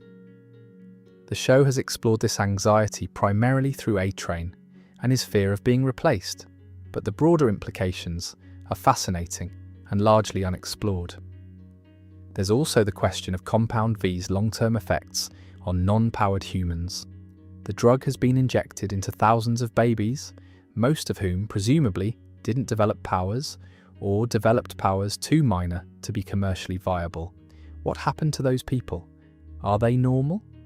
Or did the compound do something to them that they don't even know about? Are there side effects that manifest decades later? Cancer, neurological disorders, fertility problems? The show hasn't addressed this, but in a realistic world, a chemical compound that rewrites human DNA would almost certainly have unintended consequences in at least some of its subjects. If those consequences ever came to light, it would make the Compound 5 scandal even worse. Not just I gave your child powers without consent, but I poisoned your child and didn't tell you. Let me talk about the show's treatment of masculinity, because it's one of the most sophisticated aspects of the writing. Almost every male character in The Boys represents a different version of how men relate to power, vulnerability, and emotional expression. Homelander is toxic masculinity taken to its logical extreme. A man who was taught that strength is the only thing that matters and who uses that strength to dominate everything and everyone around him. He can't express vulnerability because he was punished for it as a child. He can't accept criticism because his entire identity is built on being perfect. He can't love anyone because love requires equality, and Homelander doesn't believe in equality. He believes in hierarchy with himself at the top. Soldier Boy is a different flavour of the same poison. He's the old-school masculine archetype, the John Wayne type, who treats women as props, minorities as lesser, and emotional expression as weakness. He's not insecure about his masculinity the way Homelander is. He's so comfortable in his toxicity that he doesn't even see it as toxic. He's just being a man, the way men were, before the world got soft. His inability to connect with anyone, his cruelty toward his teammates, his casual bigotry, all of it comes from a worldview where being a man means being hard, dominant, and unapologetic. The fact that this worldview destroyed every relationship he ever had doesn't register as a problem because relationships were never the point. Power was. Butcher represents the destructive side of masculine grief. He channels his pain into rage because rage feels more powerful than sadness. He refuses to process his trauma because processing feels like weakness. He pushes away the people who care about him because accepting care means admitting he needs it, and admitting need feels like surrender. Butcher is the kind of man who would rather die fighting than live healing, and the show presents this not as heroic, but as tragic. His willingness to sacrifice himself isn't brave, it's self-destructive. And the people around him, the people who love him, are the ones who pay the price. Huey is the show's counterpoint to all of this. He's sensitive, he's anxious, he cries, he admits when he's scared, he asks for help. He processes his emotions through conversation rather than violence, and the show consistently portrays these qualities not as weakness, but as strength. Huey survives situations that should destroy him, not because he's physically tough, but because he's emotionally resilient. He can adapt, he can grow, he can change his mind. All things that Homelander, Soldier Boy, and to a large degree Butcher cannot do, because their versions of masculinity don't allow it. is another positive model. He's a father who loves his daughter, a man who goes to therapy, a man who struggles with mental health and doesn't hide it. His OCD is presented with respect and without mockery. The show understands that being a strong man doesn't mean being an unfeeling man. It means being honest about your pain while still showing up for the people who depend on you. shows up. Every time, even when it costs him, even when the fight seems hopeless, he shows up because that's what good men do. The women of the boys deserve equal attention in this analysis because the show is remarkably thoughtful about how it portrays female characters in a genre that often relegates women to love interests or damsels. Starlight's arc is about claiming agency in a system designed to strip it from her. She was injected with Compound V as a baby by her own mother, groomed for fame from childhood, sexually assaulted on her first day at work, and told to smile through all of it. Her journey from compliance to rebellion to leadership is one of the show's most powerful narratives. Kimiko's story is about reclaiming selfhood after being weaponized. She was literally turned into a killing machine against her will, and her choice to communicate through silence, through sign language, through art and music and dance is a form of resistance. She refuses to be defined by what was done to her. She insists on being seen as a person, not a weapon, and the show respects her enough to let that insistence be the core of her character. Queen Maeve's arc is about the cost of complicity and the possibility of escape.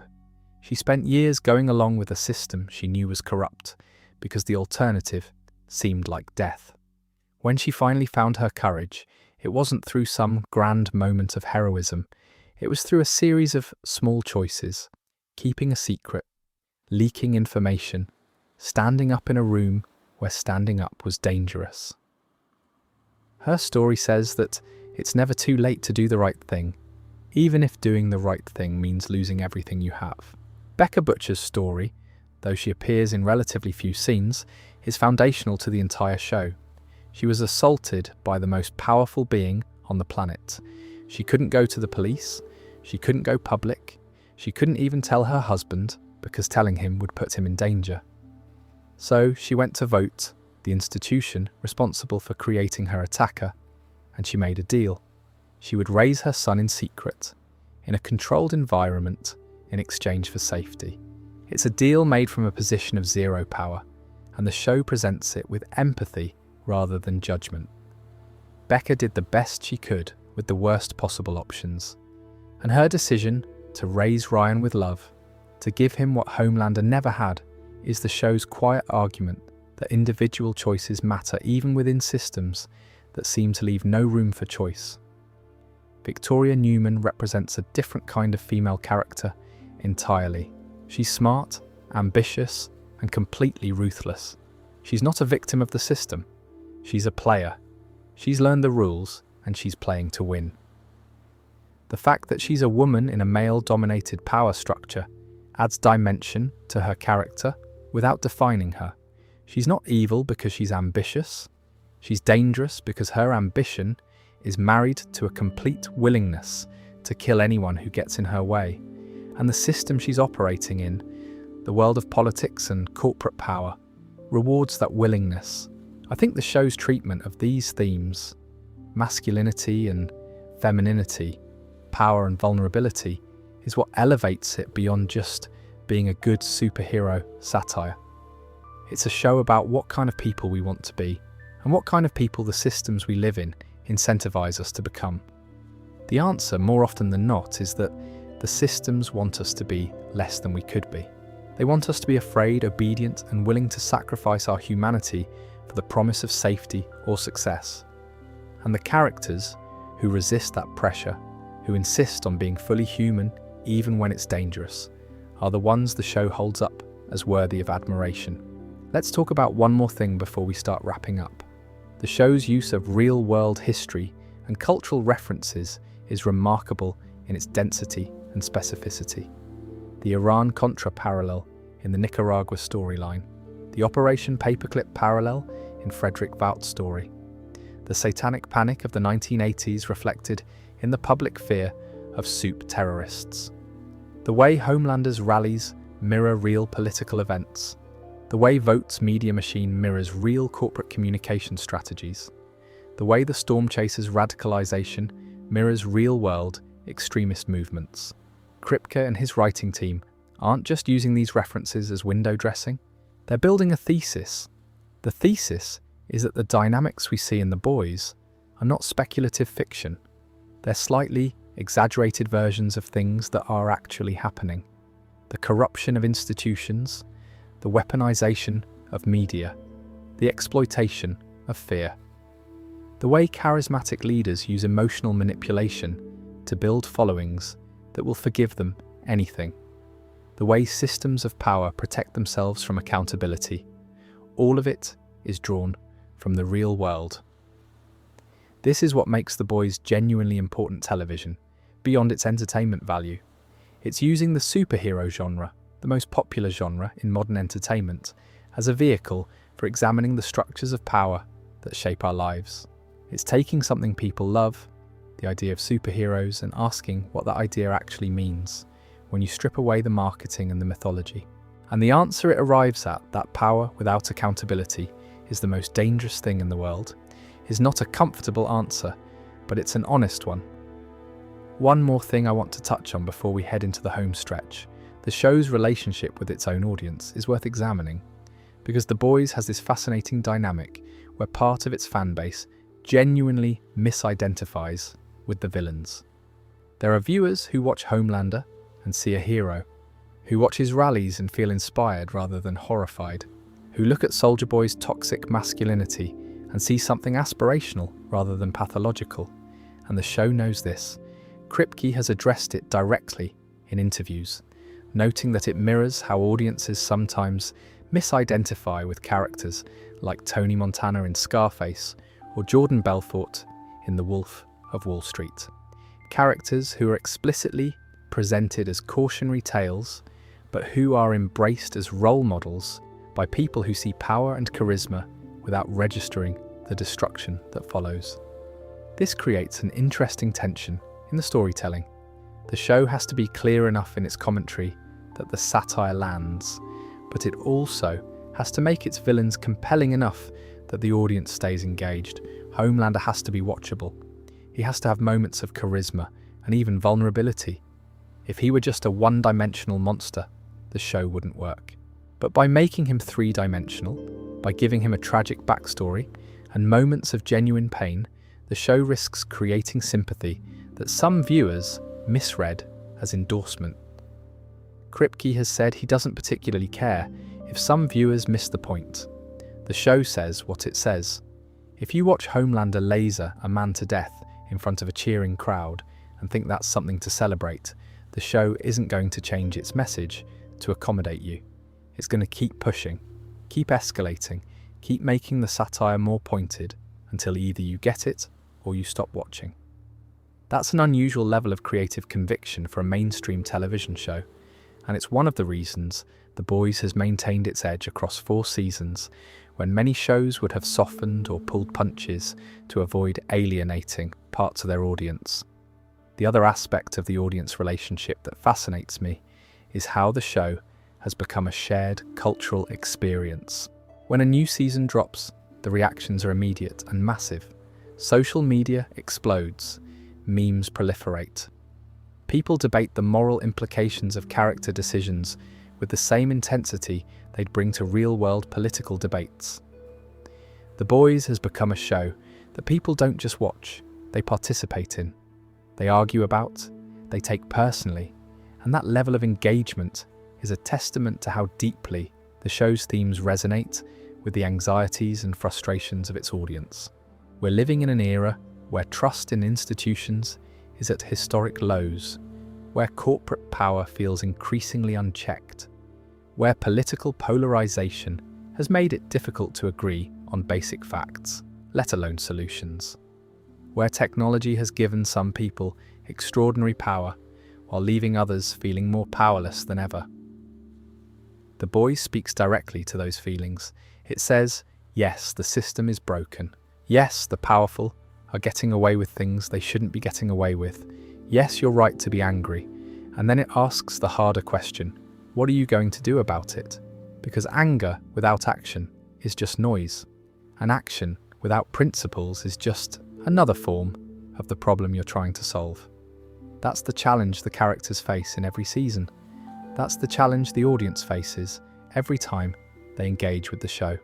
Not just who do you root for, but what do you stand for? What are you willing to sacrifice for it? And can you hold on to your humanity while fighting for it? Those aren't comfortable questions, but they're necessary ones. And a show that forces you to ask them week after week, season after season, is doing something that matters. And that, my dear friends, brings us to where we are right now, standing at the edge of the final chapter, Season 5. The end of the story that Eric Kripke has been building for the better part of a decade. And honestly, I don't think I've been this excited and this nervous about a final season of anything since, well, maybe ever.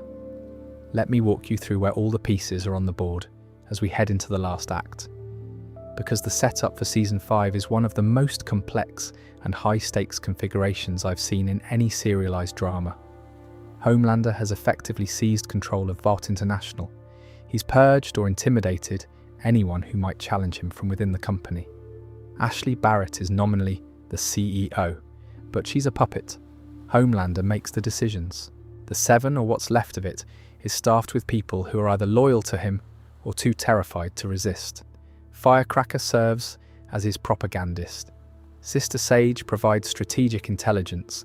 Kate Dunlap and Sam Reardon, brought over from the Gen V storyline, add raw power to his inner circle. For the first time in the show's history, Homelander isn't just the strongest supie. He's the leader of an organized movement with political connections, media control, and a plan.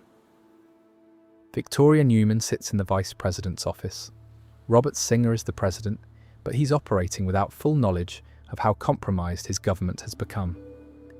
Newman is playing a careful game, balancing her loyalty to Stan Edgar's long-term plan, her own ambitions, and the practical reality that Homelander is the most dangerous man on the planet, and any wrong move could get her killed.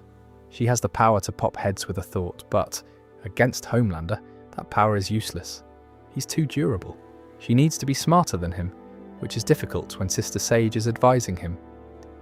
The political situation is a powder keg. One assassination, one public incident, one miscalculation, and the entire government could fall into Homelander's hands. Soldier Boy is back. He appeared in the Season 4 finale's mid-credits scene, still in containment, with Homelander visiting him. Kripke has confirmed that Jensen Ackles is returning as a series regular for Season 5. The dynamic between Soldier Boy and Homelander is fascinating because it's a father-son relationship, where both parties have every reason to destroy the other, but also every reason to need the other. Homelander wants a father's approval. Soldier Boy wants freedom. And Soldier Boy's unique ability, that chest blast that strips supes of their powers, makes him the most important chess piece in the endgame. If the boys can get Soldier Boy to use that blast on Homelander, it could end the threat permanently. But Soldier Boy is not controllable. He's not trustworthy, and his own agenda, revenge against whatever's left of the people who betrayed him, may not align with anyone else's plans. Butcher is dying. The accumulated damage from V24 is killing him, and the show has made clear that this isn't a condition that can be reversed through normal means. He's running out of time, and a dying Butcher is paradoxically the most dangerous version of Butcher because he has nothing left to lose, no future to protect, no life to preserve, just the mission, just the burning, consuming need to destroy Homelander before he dies. The question is whether Butcher can hold on to enough of his humanity in his final days to do the right thing, or whether his hatred will drive him to something that causes even more harm. There's been speculation among fans about whether Butcher might be given some kind of permanent version of Compound 5 to save his life, but at the cost of becoming a full super permanently. That would be a devastating, ironic twist. The man who dedicated his life to destroying supes becoming one to save his own life. It would force him to confront every prejudice and every piece of hatred he's been carrying. It would also make him a threat, because a Butcher with permanent superpowers and a lifetime of rage is not someone anyone should feel comfortable having around. Ryan is the wild card, Homelander's son, Becca's son. The child caught between two worlds. By the end of Season 4, Ryan has been spending time with Homelander, absorbing his father's worldview, being groomed to see himself as above ordinary humans. But there are moments, small moments, where you can see Becca's influence still alive in him. Moments of guilt, moments of hesitation, moments where the kind boy his mother raised pushes back against the monster his father is trying to create. I believe Ryan will be the key to the finale. Not Butcher, not Soldier Boy. Ryan, because the show's central question has always been nature versus nurture, and Ryan is the living test case. He has Homelander's power, he has Becca's values, or at least some of them. He has been exposed to both the worst and the best that humanity has to offer, and at some point in Season 5, he's going to have to choose. The most satisfying version of that choice, I think, would be Ryan choosing to reject his father's path, not because he's been convinced by arguments or defeated in battle, but because Becca's love, the love she poured into him during those years in the compound, turns out to be stronger than Vaught's conditioning. It would be the show's ultimate thesis statement, that love, given freely and without agenda, can break the cycle of abuse that power perpetuates. The Gen V characters will be folded into the main story. Marie Moreau, Jordan Lee, and the other Godolkin survivors represent a new generation of supes who are neither Vought loyalists nor Homelander fanatics. They're trying to find their own path, and their presence in Season 5 could provide the show with a hopeful counterpoint to the cynicism that dominates the rest of the narrative. If the current generation is hopelessly corrupt, maybe the next generation can do better. That's a theme worth exploring in a final season. The soup virus remains the wildcard weapon. Whoever controls it controls the balance of power. In the wrong hands, it could be used for genocide against supes. In the right hands, it could be a deterrent, a way to keep supes accountable without requiring a team of suicidal vigilantes to police them. The virus represents the possibility of a systemic solution to the soup problem, one that doesn't rely on individual heroism or personal sacrifice, but on structural change. Whether the show embraces that possibility or rejects it will say a lot about its final message. And then there are the new cast members who are joining for Season 5. Jared Padalecki reunites with Jensen Ackles and Eric Kripke in what feels like a supernatural family reunion. The details of his character haven't been fully revealed, but the addition of Padalecki to a show that already features Ackles, Jim Beaver, and now Misha Collins creates a concentration of supernatural alumni that's unprecedented. Whatever Kripke has planned for these actors, it's clearly designed to be special. Misha Collins' casting is particularly intriguing given his history playing an angel on Supernatural. The Boys has already explored religious themes through Vought's manipulation of Christian imagery and the public belief that supes are divinely chosen. Collins playing a character in this universe opens up interesting thematic possibilities. Seth Rogen's involvement as both an executive producer and now reportedly an on-screen presence adds another dimension. Rogen's comedy sensibility has influenced the show's tone from the beginning, and seeing him participate directly in the narrative could bring a different energy to the final season. The first episode of Season 5 is titled 15 Inches of Sheer Dynamite, which, knowing this show, is simultaneously a joke and a promise. The season premieres April 8th, 2026, with 8 episodes releasing over 7 weeks. Every indication from Kripke and the cast suggests that this will be the most intense, most consequential season the show has ever produced. Characters will die. Storylines that have been building for 5 years will reach their conclusions. And the world of the Boys will either be saved or destroyed, or more likely, left somewhere in between. Because this show has never been about clean resolutions. I think the most fitting ending for the Boys would be one that's consistent with its worldview, not a total victory, not a total defeat, something messier, something more human. Homelander stopped, maybe. The worst of Vought's power broken, perhaps.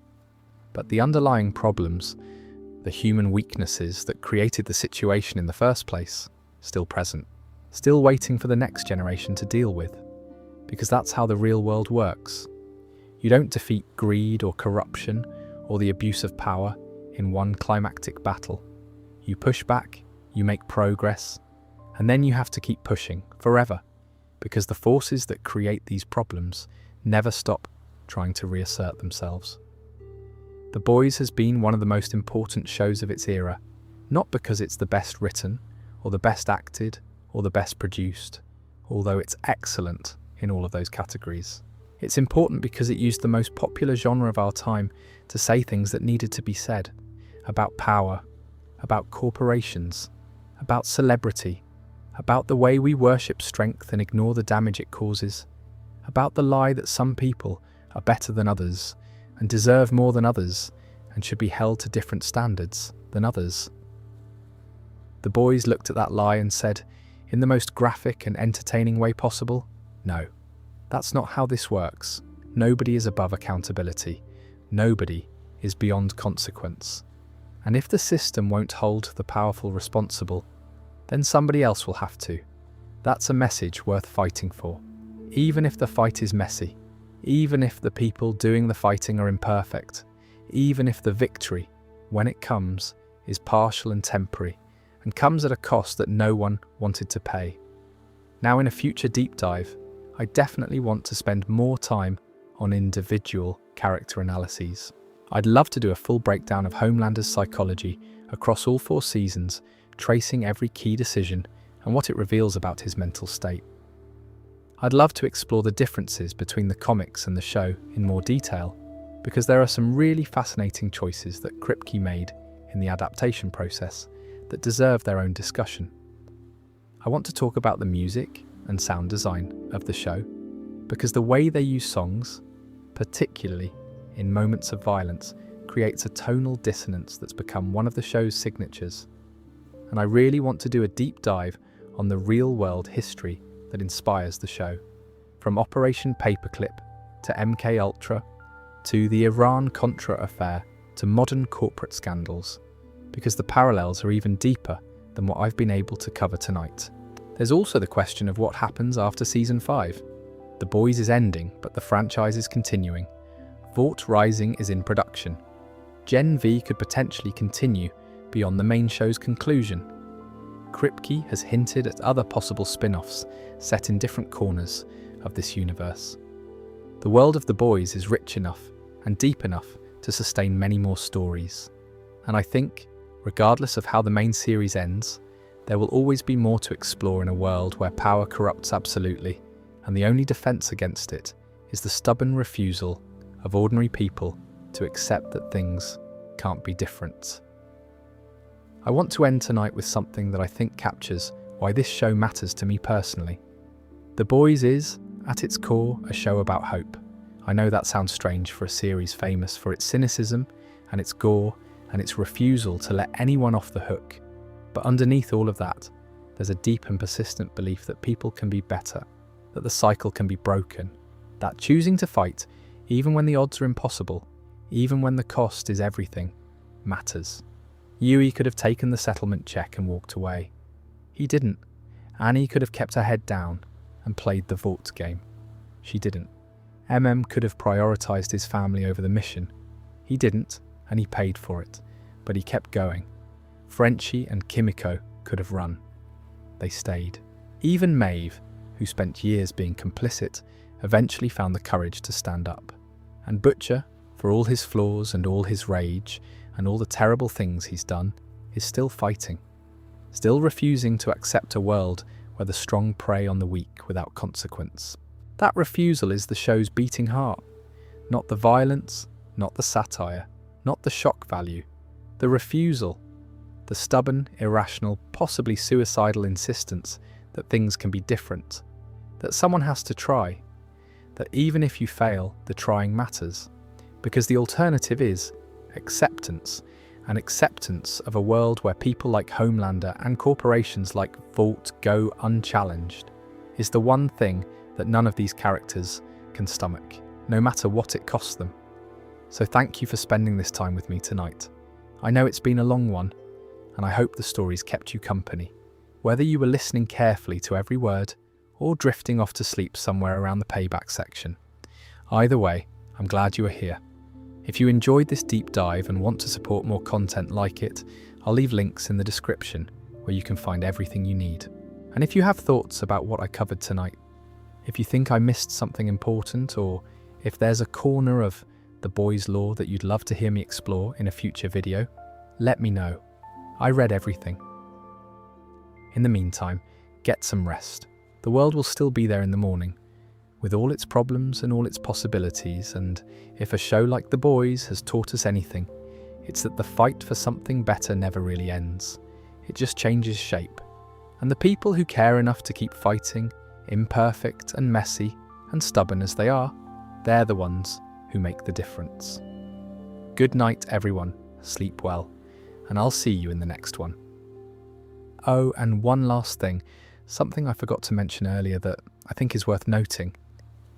There's a small detail in the show that a lot of people miss. Throughout the series, Vought Tower has this massive atrium with a statue of the Seven in the lobby. And if you look closely at the statue across different seasons, the figures change. When a member of the Seven is removed or killed, their statue is quietly replaced. Translucent disappears, Stormfront is removed, Black Noir gets a new figure. The statue is always being updated to match the current roster, but nobody in the show ever acknowledges it. Nobody comments on the missing faces or the new additions. It's just corporate reality. The brand evolves, the past is overwritten, and the people who used to be there are erased as if they never existed. It's such a small thing, but it captures something essential about the world of the boys. History isn't preserved, it's managed, it's curated, it's shaped to serve the needs of whoever controls the narrative at any given moment. And the people who are removed from that narrative, the people who are airbrushed out of the statue, they don't get to tell their side of the story. They just disappear, replaced by someone new, someone more useful, someone who fits the current marketing strategy. That detail, more than any of the grand plot twists or shocking violence, is what makes the boys feel real to me. Because that's how the world works. Not with explosions and superpowers, but with quiet erasures. With stories rewritten so smoothly that you don't notice the changes. With people replaced so seamlessly that you forget they were ever there. The boys sees that, and it refuses to look away. All right, now I'm really done. Good night, friends. Thank you for being here. Sweet dreams.